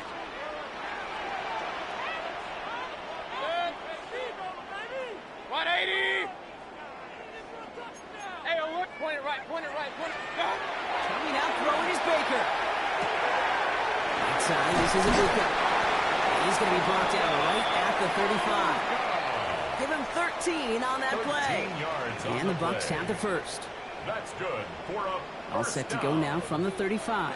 1st and 10 at the 35-yard line. Handoff headed right, Irving. And they're going to be humbled here on 1st down. Going to wind up losing yards on this play. 31-yard line. Back to the line they go. It's 2nd down. Alert! Mayfield now from the gun. That's complete, Mike Evans. And they're going to bring him down just a moment before he's able to break it across midfield. 14 yards. It's a pickup of 14 yards as the chains reset. 1st and 10 now from the 46. 46-yard line. Baker now from the gun. It's made by Bucky Irving. And this is marked down right along that 40-yard line. They pick up 14 yards on that one. And that will be a Tampa Bay 1st down. That's another Buccaneers. Sure seems like he knew exactly what he wanted, and he got it going right where he wanted to with the ball off the snap. Hurry! Stop! Irving on the inside give. And this drives him back at field goal range, Brock, as he's stopped for loss of yardage. He was brought down by Well, the extra blocking sure didn't spring that run the way they hoped it would, Brock. In the old West Coast system, you call 12 personnel, 2 tight ends, Tiger. Tiger package comes on the field. That was a whole lot more like a kitty cat effort there.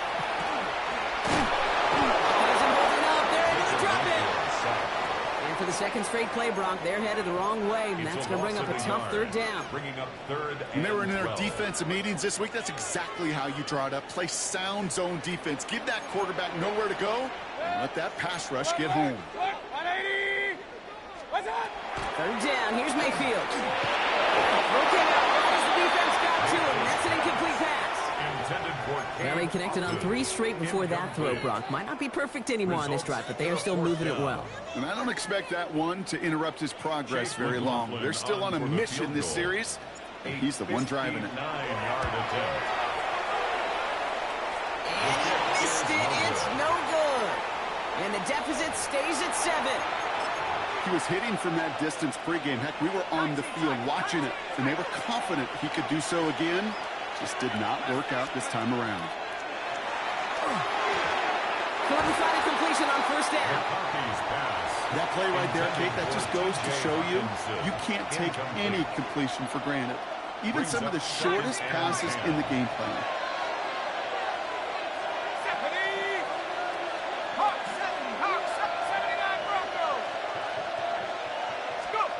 McCarthy trying again on second down. An all-around tough play for him. He took a shot on the release, and it definitely affected the throw. It's incomplete. Nice pass unsuccessful. Let's see what they do on third down. Here he goes, 3rd and long. Into a ton of traffic, and this one's intercepted. And the Buccaneers take over after forcing the first turnover of this ballgame.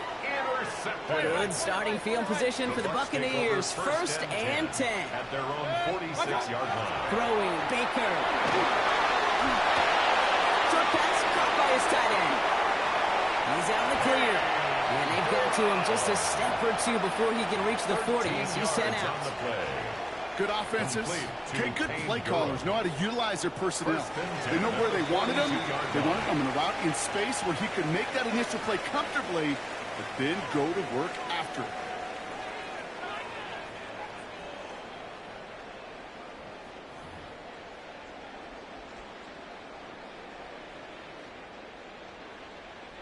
Back for the start of quarter number 2. It's Buccaneers football as we begin. They're looking at first down here. From the gun, Mayfield. That's brought in downfield by Lawton. And they are set up excellently. This is down to the 18. It's a 24-yard gash, and it gives them the first down. Defenders in the area, they still make the connection, Brock. It almost looked like it was just another throw on the practice field. Yeah, this is how you just develop that just trust factor, that connection. We see it with QBs and tight ends, and the best of them make it look easy. This is Irving on second. Dropped by the first guy he met. No gain on that first down run. I know these D-ends love to get to the quarterback. I know that sacks many times equals a bigger payday. But doing the dirty work, playing to run well, that's what the best of the ends do in this league. Shotgun snap for Mayfield. He hits the deck after setting up with 1st and goal. You know, Kate, back in the day, we had a slip and slide to practice for moments just like that. Actually practicing how to slide and get out of harm's way. Nice gain on the play, and denied that defense yet another chance to take a shot on him. Mayfield set to pass. And he finds him in the end zone for the Tampa Bay touchdown. The Buccaneers parlay the interception into points. So the offense showing a slightly different dimension there, Brock. Getting the running back involved with his hands for the touchdown. Yeah, such an advantage. And I think when you think about it, Kate, it really is about the 80s when we start to see these running backs not just tote the ball as runners, but be real weapons when they get the ball in the passing game. That's well done. So we've got a tie ball game now as they send this away. Okay, well, that one's over the 20, the landing zone, and almost everything else we got here today. So that football coming out to our 35-yard line. So good field position to start with for the Vikings. It's 1st and 10. Back to work after throwing the pick. Connects with his back, Aaron Jones. And he's down to almost, nope, they're actually going to give him the 30 here. It's a massive 35-yard pickup, 1st down. Offense up to the line fast. 1st and 10 at the 30-yard line. 1st and 10, here's Jones. Down to the 10. And he'll bring it to the end zone. Touchdown, Minnesota. The Vikings just need 2 snaps to steal the lead. It's an Aaron Jones touchdown. Okay, you know what a run like that does? For everybody, for the play caller, for the O-lineman, for the offense, it just gives you confidence that you can call that run again and not expect a little chunk. We'll get explosive on the ground as well. That one right down the middle. And the Vikings break that tie and now lead by 7. Here's Reichard set to kick this away. No return as this bounces into the end zone. The ball's coming out to the 20. At their own 20-yard line. All right, working from the gun to start. 1st and 10. Kings. Here's Baker. A dangerous throw, and he almost got burned by it. The interception dropped and incomplete on 1st down.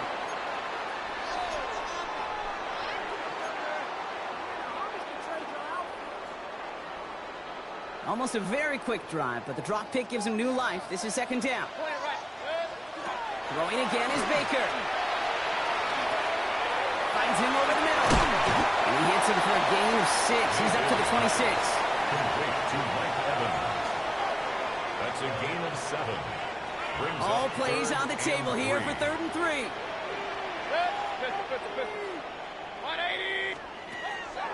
Here's Baker to throw. Can't convert on 3rd. That's to the ground and incomplete. That one really stings, Kate, because you want to convert there and not only keep this drive going for points, but because now you're giving your opponent a chance to go pad that lead before halftime. That's a no-no. The only move this offense is making is toward the line, Brock. They're going for 4th and 3. Baker throwing again. And they will finally catch up to him just a second before he could reach that 40.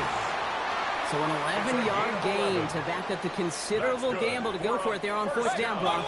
They're moving the chains. 1st and 10 at the 37-yard line.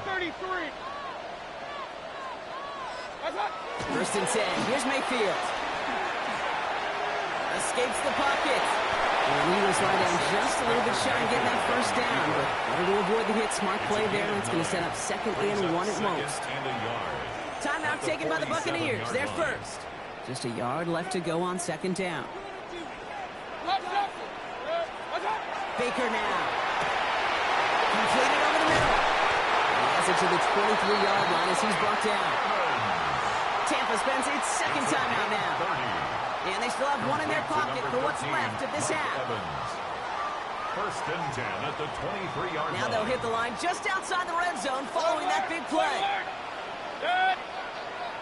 Break. 20. 1st down. Here's Baker. Brought in close to the 8. He's going to be taken down near the 8-yard line. 16 more yards. Point it right. Buccaneers. 1st and goal. Here's Irvin. So much for finishing things on the ground. He is stopped at the line. They're going to have to regroup now on 2nd and goal. It's a gain of a yard. Brings up 2nd and goal. Mayfield to throw. And this is knocked away incomplete. It's a good play, but I don't think it's going to matter. We've got a flag back by the QB. He may have been hit late on that one. So the good work to defend the pass canceled out by a mistake in the pass rush as they get him for roughing the passer. So now, following the penalty, it's 1st and goal. Hurry! 180! What's up? Now here's Mayfield.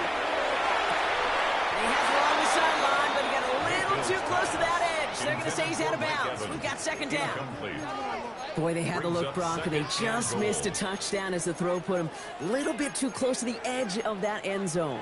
Handle priority number 1. That's to catch it and secure it. Unfortunately, did not leave enough room to land his feet in the end zone, despite what was really a tremendous effort. Now Mayfield. That's much too high and out of the end zone. Incomplete. And as that one falls incomplete, Brock, the pressure ticks up just a bit because this has been too good a drive to not pay it off in the end zone. Yeah, Kate, it's time to find your best matchup. Yeah. Unless you're already committed to going for it on 4th, you've got one more shot. Players, not plays. Get it to your best player. Mayfield now on 3rd and goal. Almost had 6, but can't find him in the end zone. incomplete. Ooh, sure looked like they were sitting on that slant, weren't they, Brock? If a route was going to beat them, it was not going to be that one. Yeah, we see this route all the time, really at every level of football, because as a receiver, you just want to get inside that defender, and when you do, you hope to find that connection, but contact knocked that sucker away. That's halftime of this contest. We'll join both teams in taking a short break. More of the NFL on EA Sports in just a moment. Will Reichard to kick off for the Vikings. Here's Reichard set to kick this away.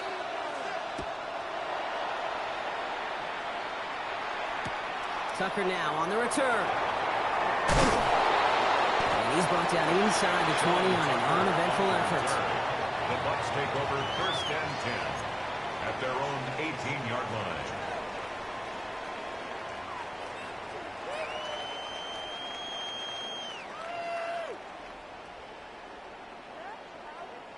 Tampa Bay bringing the offense to the line. It's 1st and 10.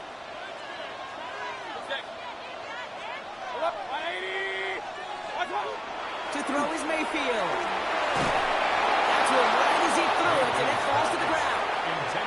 And this is why scouts talk about a player's closing speed, Kate. You know, once he senses the pressure, he's getting rid of that ball. It takes a player who can close quickly to get to him before it's released. And that sure altered the throw. Forced out to his right. Looking middle, firing deep. They connect on the deep shot. And he will take this down near the opposing 35-yard line. I try to remind you a time or two, Kate, that you always got to start your read from the secondary forward. You got to see what the safeties are doing. If you're going to throw a ball in the middle third, deep downfield like that, you have to have tremendous awareness of where those safeties were, and the QB just nailed it. Down inside the 40 now with a 1st down following that last play. Straight ahead, it's Irving. Can't slip that initial tackle. Stops made for no gain on that 1st down play. When you rush the passer, it's kind of like tracking down a runner. That same pass, same athleticism comes to life. He looked pretty good hunting his prey right there. Hey! Run it up. Regular. Point it right. Watch out. Mayfield now from the gun. Connects with Ibuka over the middle. And this is down to the 28 before the defense halts it.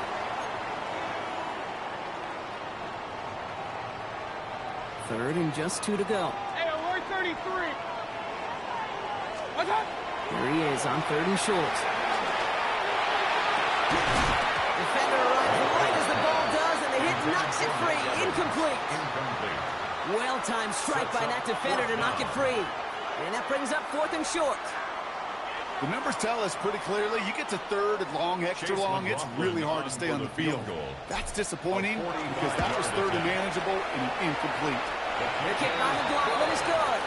And that cuts the lead back down to a lower point. Nice to pay off any drive with some points and able to trim the lead slightly there the first time out in the 2nd half. And even if they can't get into pole position, they just want to keep this thing close. And that one flies right on past the end zone. Did not make an effort to even hit the landing zone, Brock. So they're going to gift him a drive starting at the 35.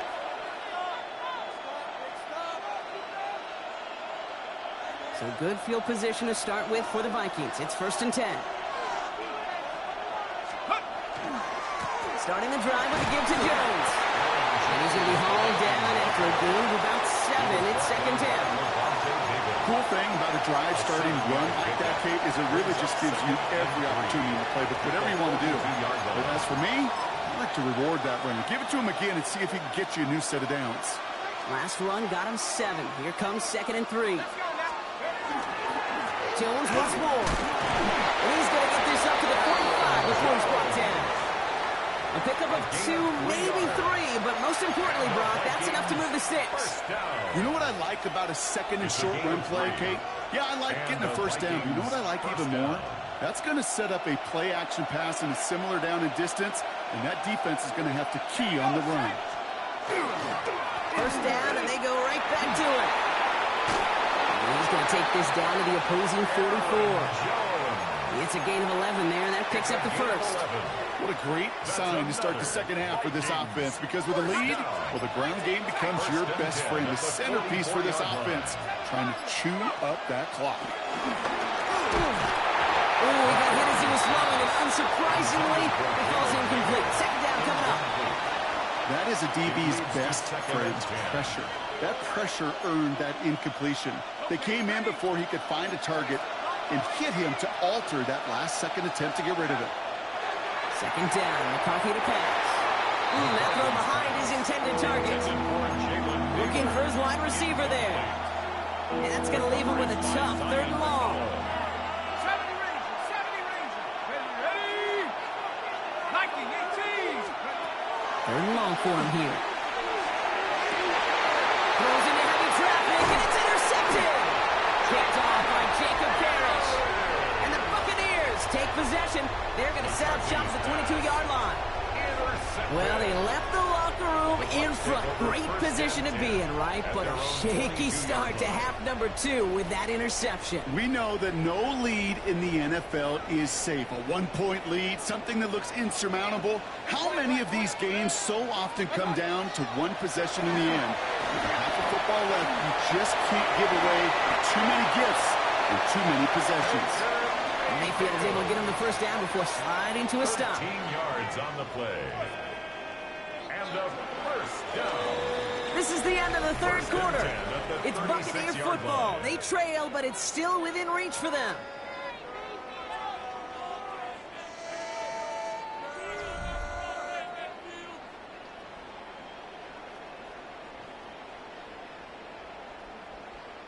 They've got first down here from the 36. Hurry. 180. Done. Irvin on the counter. He sneaks this through the middle, maybe a gain of 2. These are the kind of runs, Kate, that just soften up a defense. Keep working on them, keep working on them. And eventually you're going to break one of those counters for even bigger yardage. Good. 20 right. 20. Attack. Here's Mayfield. It's a big strike downfield to Aguka. And he hangs on to that football brought through a well-timed tackle. Nice gain. They're down to the 36. 26 yards. A gain of 26 yards there. And the Bucs have the first. They like to say it's about the Jimmies and the Joes. I think that's about the X's and the O's. That's a well-drawn-up completion that nets them a first down. They've got first down here from the 36. Shotgun handout to Irvin. And he's not going to manage to get back to the line even. Tackled for a loss. We've got 2nd and 11. He was taken down. So some immediate revenge for that last play, Brock. I don't know. What do you think? Is it going to take away the pain from giving up that big run the prior play? Not necessarily, because it really does take a group failure to give up a big run like that in the NFL. But it also takes a whole lot of teamwork to knock them behind the sticks. It's a Tampa Bay touchdown. The Buccaneers take a 4th quarter lead. Mike Evans with the touchdown. So sensational work by the skill man there, Brock. Anytime you can make your quarterback look that good, you know he appreciates it. That's a quarterback's best friend, no question. But on the other side, gosh, defensively, you got to get that skill player down. Period. Yeah. End of story. You can't give up that much yards after catch. So as we expected, they're lining up to go for 2 here and a 7-point advantage. The Bucs will set up for the 2-point conversion. Mayfield's going to look to throw this. And the 2-point pass falls incomplete. Would have felt more comfortable, obviously, with a 7-point lead, but they have to settle for 5. McLaughlin has it on the team, and he's ready to send this flying. And he just sends this out and over the end zone, so no threat of a return. They're going to spot the ball up at the 35 to begin this drive. So good field position to start with for the Vikings. It's 1st and 10. They'll start with a give to Jones. And they're all the way across midfield before he's brought down. The big play, and that's him 17 yards. And that means a fresh set of downs for Minnesota. We've hit the 2-minute warning here in Tampa. Vikings facing a 5-point deficit. The ball's on the 48. Here we go. First down. Staying on the ground with Jones. And he can only manage 1 yard. The defenders were at the ready to bring him down. The only thing I could say positive about the execution of that play is at least he didn't go backwards. Last run, not a lot of help, Brock. 9 to go now on second down. We'll look to throw it. Really? No, he's not going to escape. They take him down on a pivotal play late in this ball game. The Vikings call a timeout. It'll be their first. And they'll take a moment to ponder what the call's going to be on third down. To throw.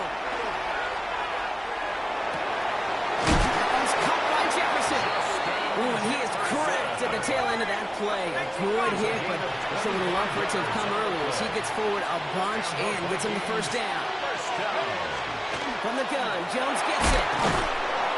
And they finally stop him, but not before he picked up 7 on that first down run. Vikings out of the hurry-up, need everyone back to the line. Setting up to pass. Connecting on the slant. 10-yard line before going down. Timeout taken by the Buccaneers. They're first. And they still have 2 available for them as we approach the end of this game. It sure seemed like he knew exactly where he was going with that right off the snap.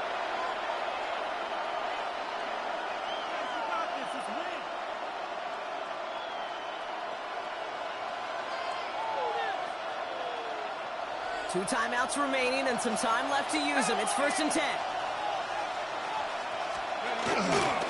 Straight ahead they go with Jones.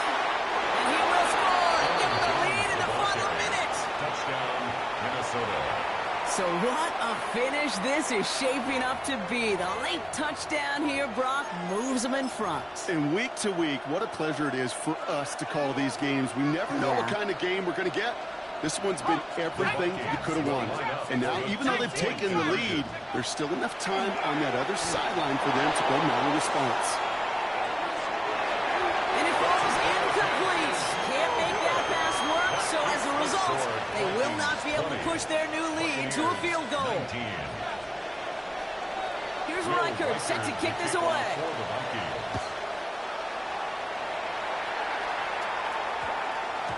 And that one hit the landing zone first and then into the end zone. So it's going to be a touchback out to the 20. Bucks to the line. 1st and 10. Here he is to throw. That one is incomplete. Couldn't hang on through the contact. I think if you look up in phase in the defensive encyclopedia, that is a picture-perfect form of it. He was all over him in coverage, really forcing the incompletion. Back to throw. That's complete downfield to Godwin. And he has it right near midfield here. It's about a yard short. Tampa spends its 2nd timeout now. And they're still going to have 1 left at their disposal. Double coverage, deal breaker for a lot of QBs, Brock, but less so when it's a target you trust. You know, it's interesting, Kate, even 20-something years ago, watching Marvin Harrison and Peyton Manning work, every defense would go into every game trying to double cover him, but yet those two, well, like we just saw right there, just got it done regardless. Pickup of 12 on that play. And that will be a Tampa Bay first down. First down. 1st and 10 at the 40-yard line. Once more, it's Mayfield. Dumps it off to his running back. They're backed up. Not a stop they could afford, Brock, as this one loses yards. At the 45-yard line. Throwing again, it's Mayfield. Finds him over the middle. And he's marked down, looks like at the 32-yard line. They're going to call their final timeout here, just 9 seconds to go. Leads to 3rd down and 3. So it's all coming down to a try from Chase McLaughlin. And the whistles go off, so we've got a timeout, 9 seconds left in the game.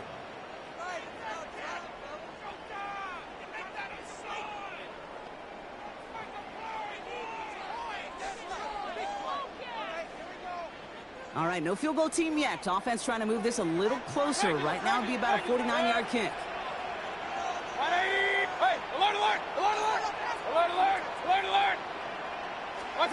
Throwing now.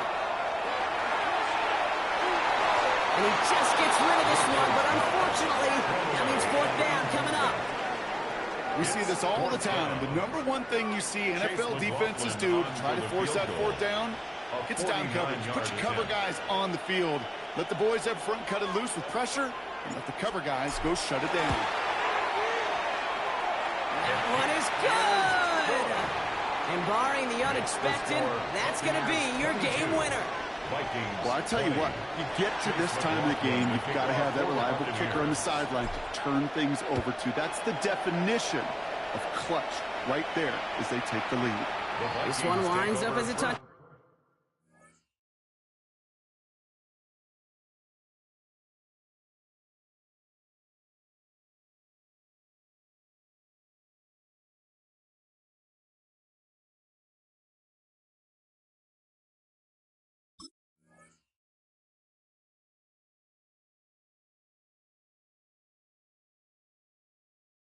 Back, so they're going to have one final snap to work with.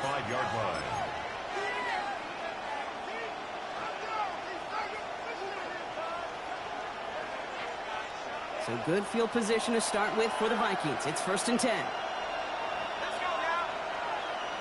18 Cardinal, 18. First plays a design run. Nearly starts the drive with a first down run. Something yard short, gain 9. Sound the cannons, baby. The Buccaneers win it here in Tampa. And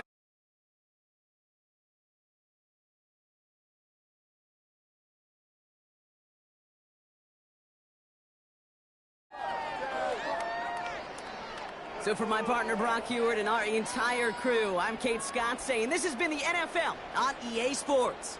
The Buccaneers winners. As with that, we sign off from Tampa.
It's the only fan-owned franchise here in the NFL.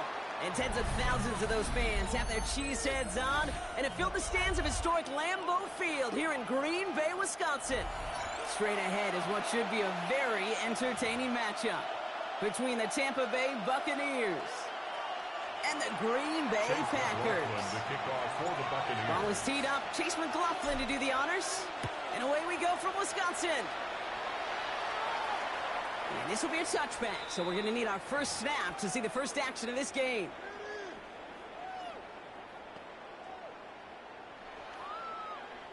All right, let's get this one on the road, Brock. It is 1st and 10. Ready, ready. Here's Josh Jacobs getting his first look on the ground.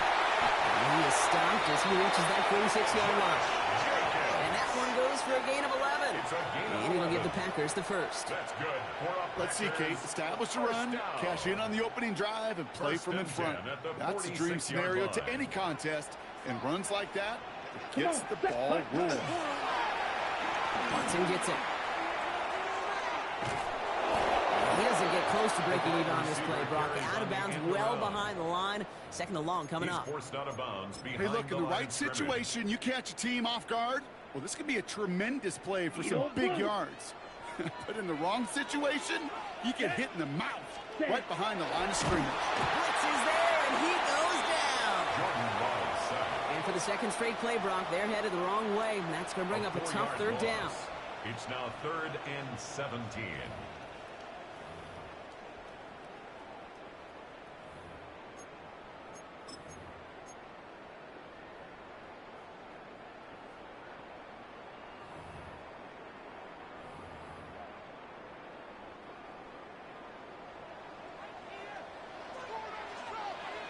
Ready. 52 seconds. Here he goes, 3rd and long. Gets it downfield, on target to Watson. And this great effort winds up getting them well into enemy territory before he's brought down. So fresh set of downs now from the 39. 1st and 10 at the 39-yard line. Running on first here with Jacobs.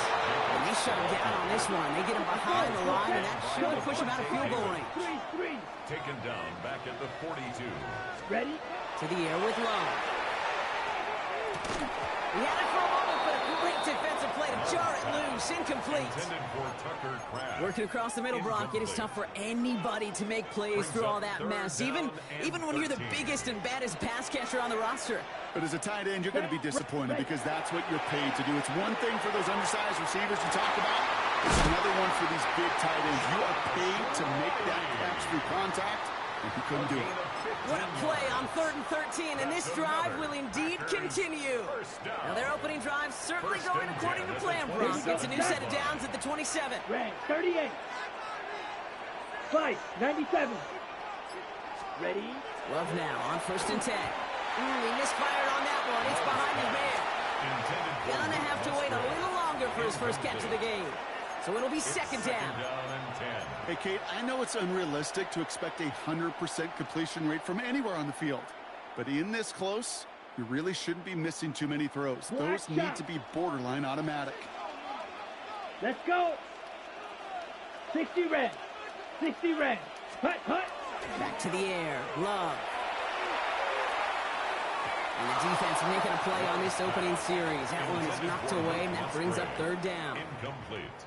I don't think there's any question about it. You could see right from the jump here, the point of emphasis with this coaching staff. Be active with your hands, not just one guy. All these guys are flying around and so actively, aggressively looking for that impact play. That's it. This is going to make it down to the 6. That's going to set him up with 1st and goal. That's a statement throw right there. A statement throw that lets the opposing defense know it's not just going to be check down Charlie today. They're going to be willing to push the ball down the field, and this defense better respond. Here we go. Here we go. Ready. All right, Jacobs. And that's already just a little yard. That brings up 2nd down. Listen, everybody in the huddle on the sidelines sure want a little bit more from that run, but you didn't go backwards. Still in a great spot. And can't wait to see what they do here on 2nd and goal. Still chances to get these final 4 yards. It's 2nd and goal. Down. Shotgun now for Love. Looking, but will not find it. So incomplete on second and goal, Brock. Chances starting to run thin to score here. It's now third. Didn't see a whole lot of room to fit that pass in, Brock. Throwing into double coverage. How's Coach going to feel about that one? Yeah, that's a no-no. Yeah, I experienced that as a player and now as a coach. Please don't do that again. And into the end zone he goes. Touchdown, Green Bay. The Packers finish up an excellent opening series. Christian Watson with the touchdown. No hesitations to start this one out, Brock. These guys came out slinging it. Seems like that's going to be what their offense leans on throughout this game. Yep, don't see really any reason to get away from it as long as the results keep coming. The second drive, I think we'll all be watching that one. Will they mix in a little bit more run? Will they have to mix in more run, or could they continue to just shred this defense through the air? That one splits the uprights. And the Packers will jump out to a 7-0 lead.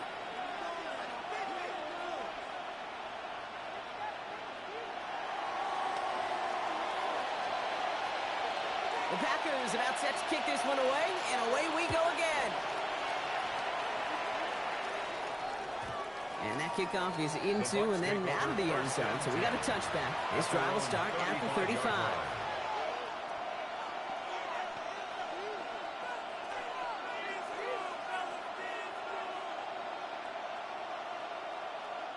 Good starting field position for the Buccaneers. 1st and 10. Mayfield comes out throwing. The pressure's there, and it closes in on him. He's up for the sack, and that is what should bring us to the end of this opening quarter. And before they can break the huddle, we've hit the end of our first quarter. The Packers on top early. We'll return to historic Lambeau Field after this.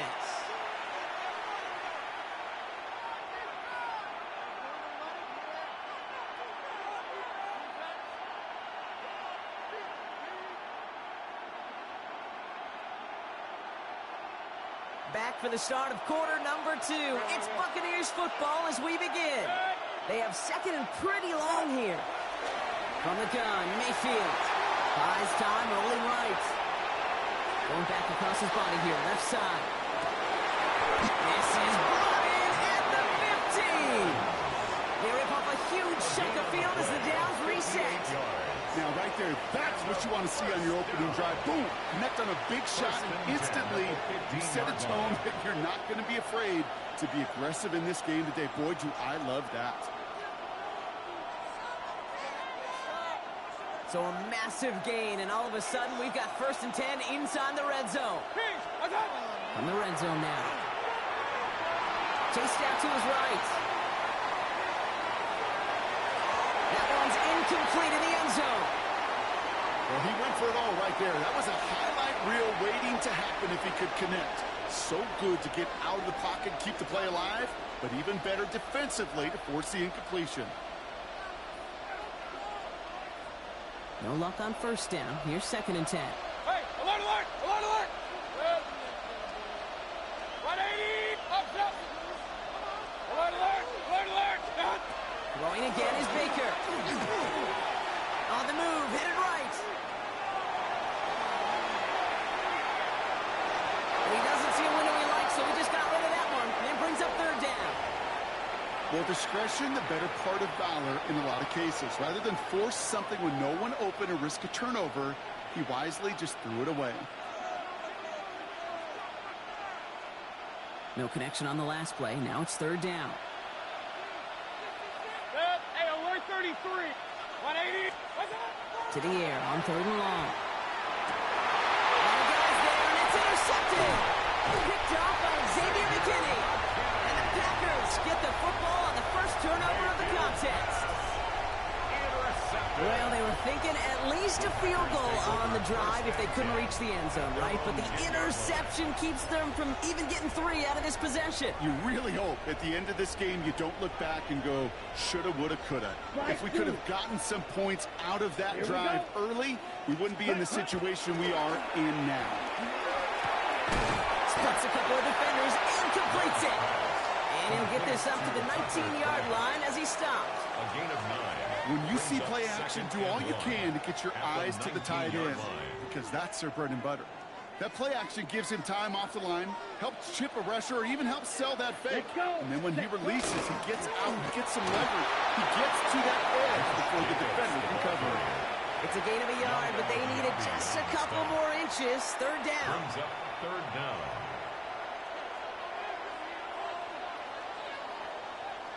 Let's go now. Ready, go. Ready. On the sneak, it's Love. They were loaded and ready for that sneak, weren't they? They stop him at the line. No gain. It's a gain of a yard. Quite a defensive battle, Brock, that we have got so far as we've reached our 2-minute warning. It's the Packers leading from Lambeau. And all set now. 1st and 10. Here we go. Set. Ready. This is Watson. And they were ready for this one. No running room at all. He's taken down behind the line. On these 1st and 10 calls, defenses are always keyed in that a run might be coming their way. And as soon as the QB turned to give the ball, the entire defense came crashing in to bury them for a loss. Okay, right. Everyone's prepped. It's 2nd down now. Set. 10 black. Ready. Love from the gun. That's a downfield working the left. He hangs on to that football, Brock, through a well-timed tackle. Nice gain. They're down to the 36. They got 21 yards on the play. And that's good for a Green Bay 1st down.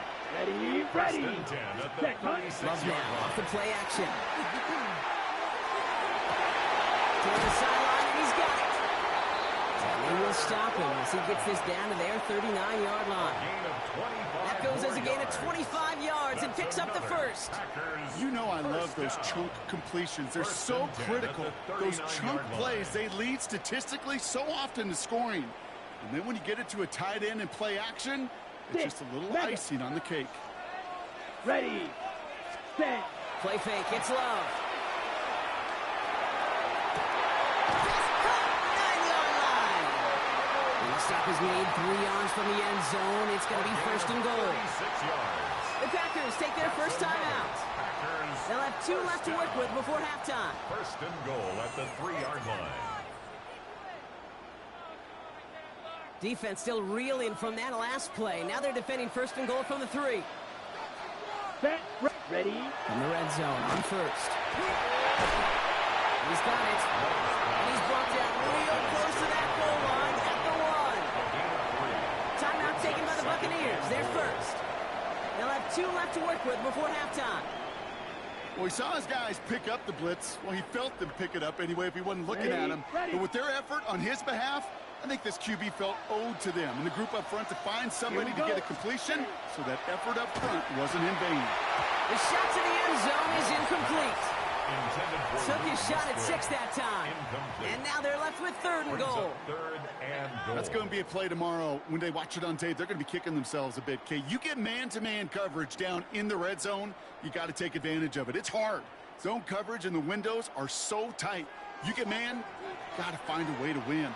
Love now on 3rd and goal. And he will have them a Green Bay touchdown. The Packers will add to their lead at the end of the half. Well, we all know that he's somebody they like to have working down near the end zone, Brock, and there are so many ways they know how to use him down there. And things are constantly different down there when you're trying to defend him, which is what makes defending him so tough, borderline impossible at times. He can make the smallest little tweaks to his route just like a receiver would, and it's a totally different animal, a nightmare for these defenses. Extra point try is good by McManus. And the Packers double their lead to 14. Buccaneers, nothing.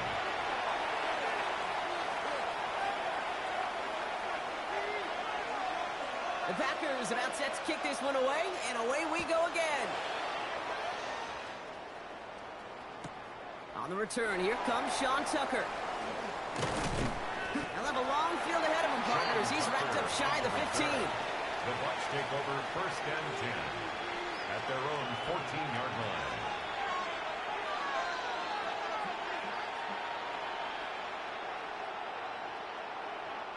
They've got blackjack on the clock. Not a ton of time to use before halftime. First down throw here. Mayfield.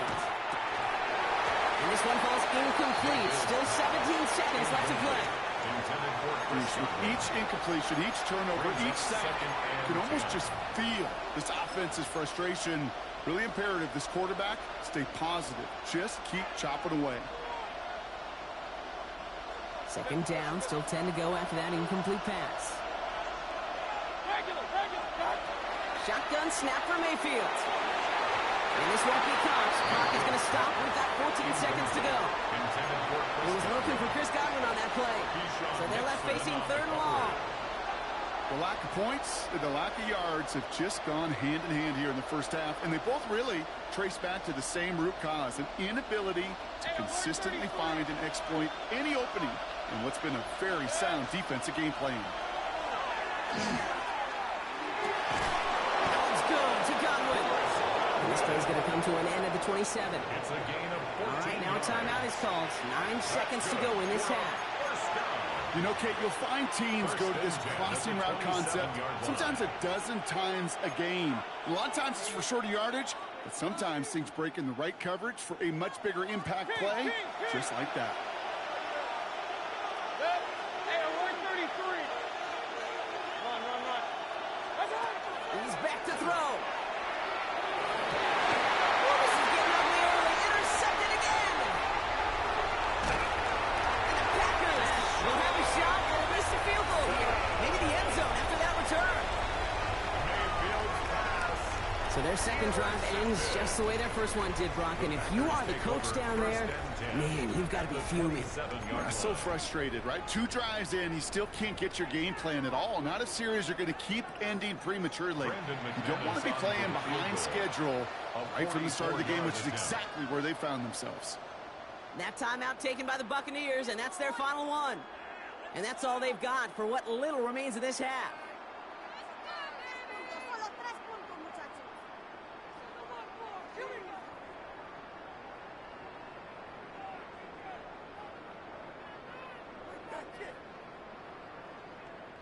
Now it's Brandon McManus to attempt this Packers field goal.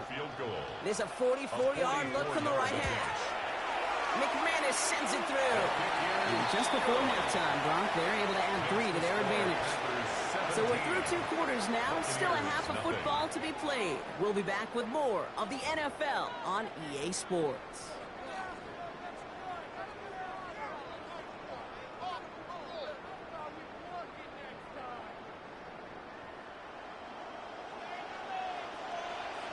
The Packers about set to kick this one away, and away we go again. Return starts from the goal line. And we'll have to wait at least a few moments longer for an exciting start to this second half. We've got a touchback.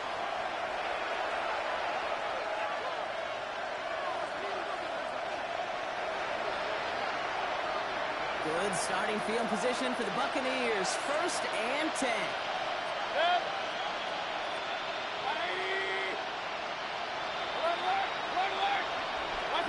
Baker now off the play fake. Flushed out of the pocket. Well, the pressure nearly got to him, but still a good play defensively as that one falls incomplete. He's really starting to just about exhaust every option and trick he's got at his disposal. That time, trying to test him outside the pocket, extend the play, there was just nowhere to go with it. Following the incompletion, we stay at the 35. It's 2nd and 10.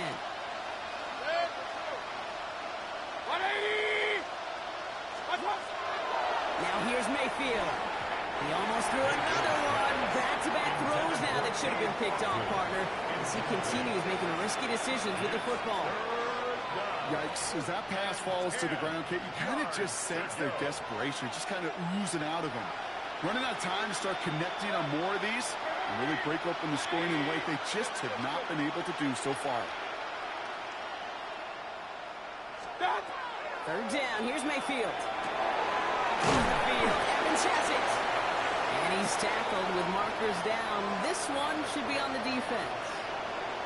Oh, either way, that was going to be a big game, Brock. But of course they're going to credit their quarterback, right? Take the completion over that penalty. Yeah, pad those stats. You know, you run that route, Kate, to try and stretch out a defense, maybe even draw that kind of penalty. But put a gold star by his effort. Not only did he do that, he made the play as well. This time they're going to get to him before he can get that pass away. So he goes down. And that sack drives him in the wrong direction, partner, ahead of their second down. In theory, Kate, that's exactly what complementary man coverage is supposed to look like. The DBs, well, they're sticky on the back end of it. The front end, that pass rush, it makes an impact. It gets home. But, of course, we know it's not that simple. It is really tough to lock down a full field for more than a second or two. Escapes the pocket. Made the throw as he was getting hit, Brock, and it's incomplete. No luck finding his receiver that time. So now it's going to be 3rd and long.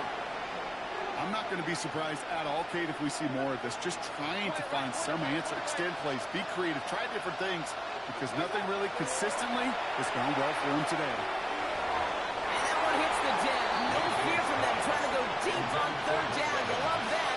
Don't love the fact they couldn't connect. 4th down coming up. Kate, it has been a tough slog for them to keep up at any point in this game. And failing to convert on that 3rd down, yet another symptom of the overall illness of the day. King! Run. Mayfield will throw for it. Forced out to his right. They left him wide open. It's complete. He's taken out as he brings it down towards the 10. It's one of their biggest plays of the game so far, and it comes on a 4th down gamble. The ability to take any completion, short or deep down the sideline, and continue adding yardage, that's called yak, and every coach loves it. 180! Up! Hurry! Alert! Stop! 1st down, here's Baker. And he's able to get it to the 2 before the stop. All right up against that marker, but not there yet. It's 2nd and inches. The Packers take their first time out. As that'll leave them with just 2 to use the rest of the way.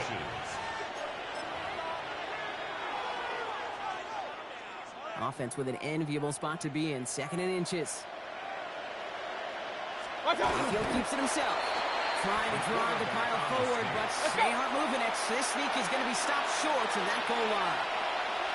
They'll keep this one and go. It's going to be short of that goal line, Brock, but not of the marker. They've got a 1st and goal.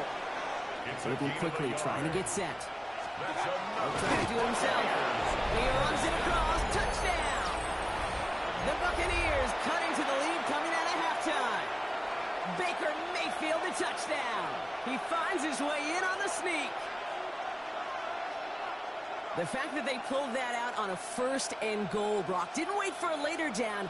Gotta imagine that played a part in its success, don't you? Yeah, I don't think there's any question about it. It sure did, and I would have loved to see his eyes in the heart, right? When you call QB sneak and you look at those guys in the huddle, the big guys in particular, many times they will tell you with their body language, we're ready to go, and that group certainly was.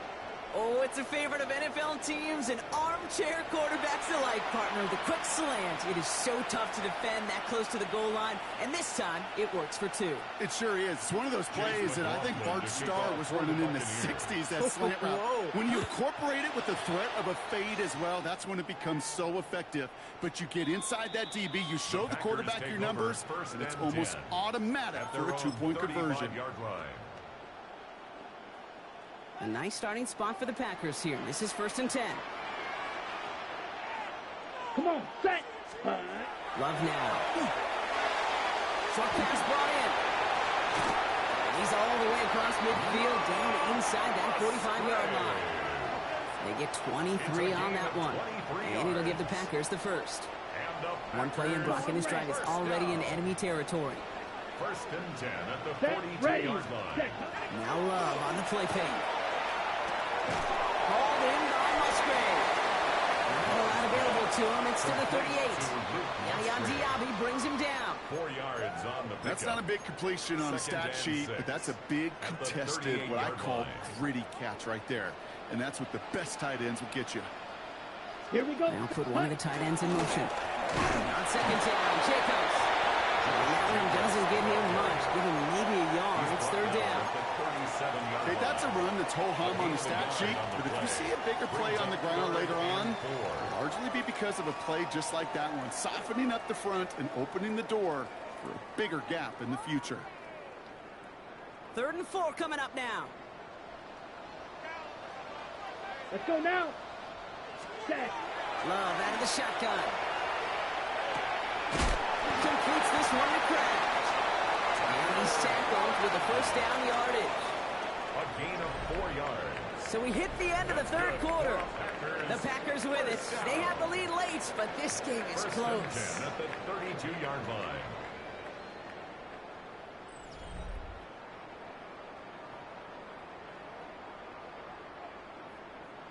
Ready, set. 1st and 10 from the 32.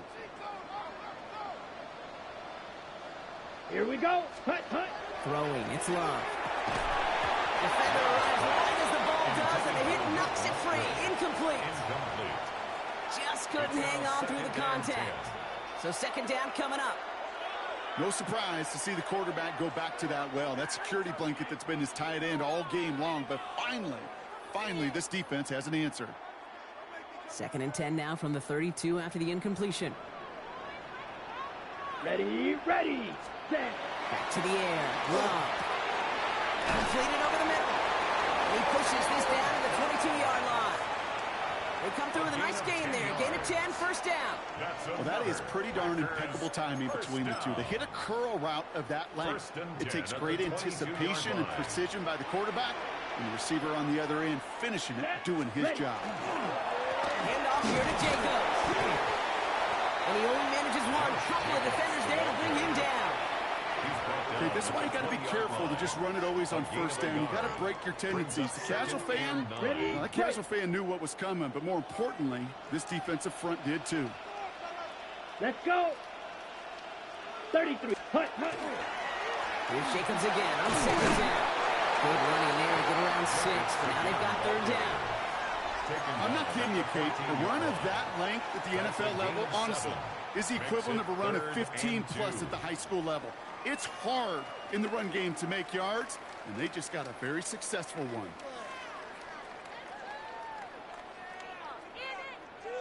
All right, 2 yards to go here on 3rd down on what will be the 9th play of this impressive drive. Yellow, 43. Ready, ready. Turning to Jacobs on 3rd. And they're turned away on 3rd and short. Actually might have lost a yard. And that's going to bring up 4th down. Their dominance against his ground game rolls on, Brock. Add another stop to what's going to be some real nice film for them to watch. How many times do you think in your lifetime, Kate, you've heard from a defensive coordinator, job number 1 is? Stop the run. And they've been doing it. So we're down to the 2-minute warning here from Green Bay. Packers up by 9. So Matt LaFleur has made his decision. The offense staying out there, and they're going for this. Ready, set, go. They're going to go. It's Love. We call it won't work out. That's incomplete. We're going to have a change of possession on the other side of our 2-minute warning. Certainly looking for that nail in the coffin, the knockout punch, a touchdown, and 3-possession lead that could put this one out of reach. It's a luxury they could afford to take in that spot. Built themselves up a little buffer here, Kate. It's never over till it's over. Mayfield on 1st and 10. Flushed out now to his left. That's complete. Downfield to Godwin. It's an excellent work to drive them all the way up past the 30-yard line. Complete to Chris Godwin. A gain of 18 on the play. 1st down, looking to throw. Mayfield. Catch made by Bucky Irving. And this is going to be out of bounds. Defense catches up to him near that 45. We come through with a nice gain of 10 and a 1st down. You know, it sure seems like he knew exactly where he was going with that before the snap. That's a pre-snap decision that led to a post-snap 1st down. 1st and 10. Here's Mayfield. Buys time, rolling right. That one is incomplete. Couldn't hang on through the contact. Hit arrived as the ball did to break things up. And we'll see what they do here on 2nd down. Okay, this quarterback gets out of the pocket, genuinely a coin toss, whether he's going to keep it with his legs or put in the air. A sigh of relief there defensively as that ball falls incomplete. Pocket isn't holding up. They're able to drop it. Let's go. Buccaneers hustling to the line. They're in the hurry up.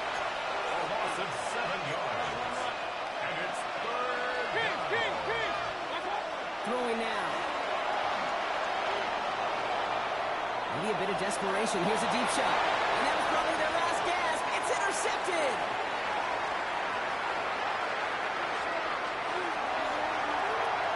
Forget the turnover. Well, they take it back for a late touchdown. I gotta believe, Kate, his first pick of the game directly led to that. And remember, what worked to generate that first turnover, playing things the same way. And this time, well, it wasn't just a pick. It was a pick six.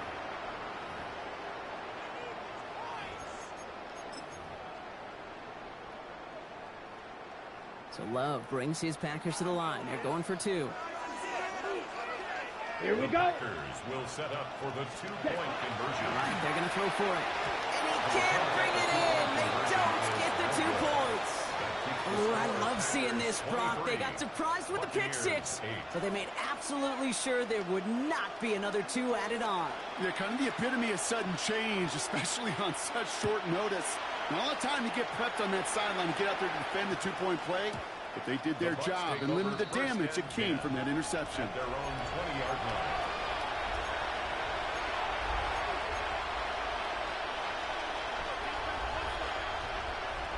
Tampa Bay bringing the offense to the line. It's 1st and 10.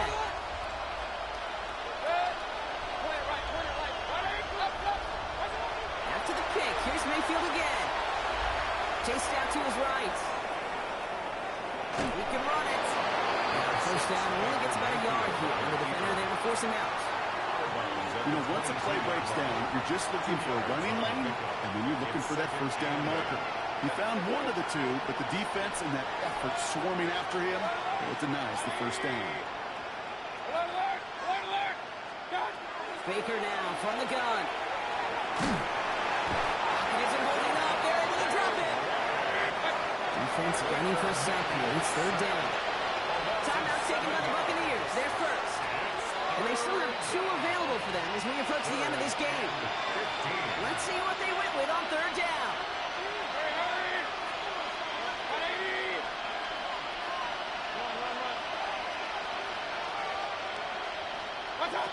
To throw. We had it for a moment, but a quick defensive play to jar it loose, incomplete. You never ever, as an offense, like 3 and outs, Kate, but you really don't like them on 3rd down when you throw into tight coverage like that. Got to manufacture a better look. Hands are tied. Got to have it on this 4th down.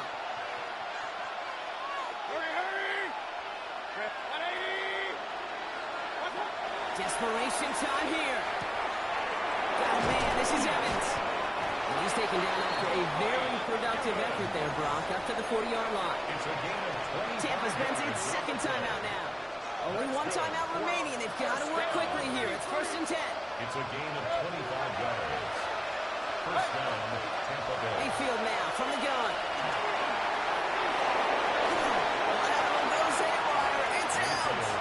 Okay, I don't always think it comes to people's minds how much execution there is in a line. Right? You see it out on the playground, Little League football, people tossing the ball around. Well, there's a reason you don't get away with it in the NFL, because if you're not right on the spot, well, the defense can make you pay, and they do right there. Catch is made down the right sideline. And he's out of bounds, so that clock is going to stop, Brock, but it's not going to matter. They've got the first down. This game is over. First down. 1st and 10 at the 21-yard line. Ready? They're going to pass it here. He intercepts it. That is exactly what they needed. Picked off by Levante David.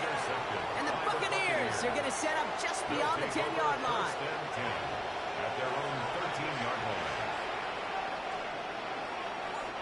First call here coming from the shotgun.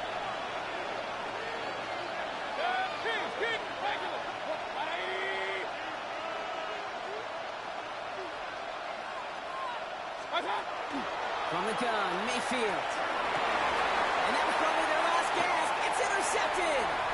Quay Walker in to pick it off. And the Packers take over after returning it inside the red zone. Must be paying these guys a day rate, not the hourly rate, because it took them just 1 play to answer interception for interception. We're right back, basically, to where we were 2 snaps ago, with a whole lot of excitement in between. That one's going to fall incomplete. No just 11 seconds remaining. Okay, this defense finally said enough, ripped up that script. They have seen him be way too productive. Time to start fighting him for every single throw.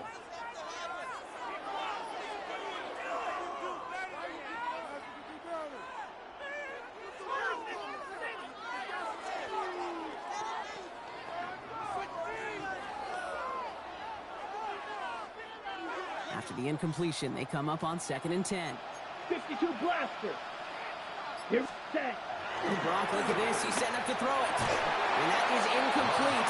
8 seconds left now. You go middle of the field against zone coverage, Brock. You know this firsthand. You are throwing into rush hour. And there aren't a lot of easy completions to be found on that part of the field. Yeah, and a lot of those throws, Kate, you're signing your guy up to take some sort of hit. It's on you to protect your guys. Credit that defense for flying around and making the play. Blue, 30. Throwing his love on 3rd. That's a Green Bay touchdown. The Packers making a 3-score game in the 4th. Christian Watson with the touchdown. His 2nd scoring catch of the game. So an exclamation point there. That caps off what, and I think you'd agree, Brock, has been a dominating performance. Yeah, I would. Really in all phases, too. I thought coming in that this would be a much closer game than how it's turned out to be. And you got to give credit where it's due. This offense has been outstanding throughout. All right, so with the penalty, a chance to go for 2 from the 1, or they could elect to try a shorter kick. So here's Love up to the line. 2-point attempt coming. 38. Let's go. Work against the blitz. And he can't connect with his man, so they tried for 2, but it doesn't work out. The score, Packers 29, Buccaneers 8. The Packers about set to kick this one away, and away we go again. Tucker now on the return. And he's brought down, Brock, and that brings his ball game to a close. So a historic venue in football sees yet another win as the Packers take this one at Lambeau. They did their part, Brock, defending the home field, using that advantage to secure the victory. We know home field advantage is a real thing. And the crowd, they did their part too, adding to just an awesome atmosphere, helping energize those players at big moments of today's ball game. Yeah, it is super fun to win on the road. I'm not going to lie, to quiet the crowd. But you know what's even better? When you get to celebrate with your family, your friends, your hometown people, your community, and you know, more importantly, they played a role as that extra voice in that building, man. It is a rewarding feeling.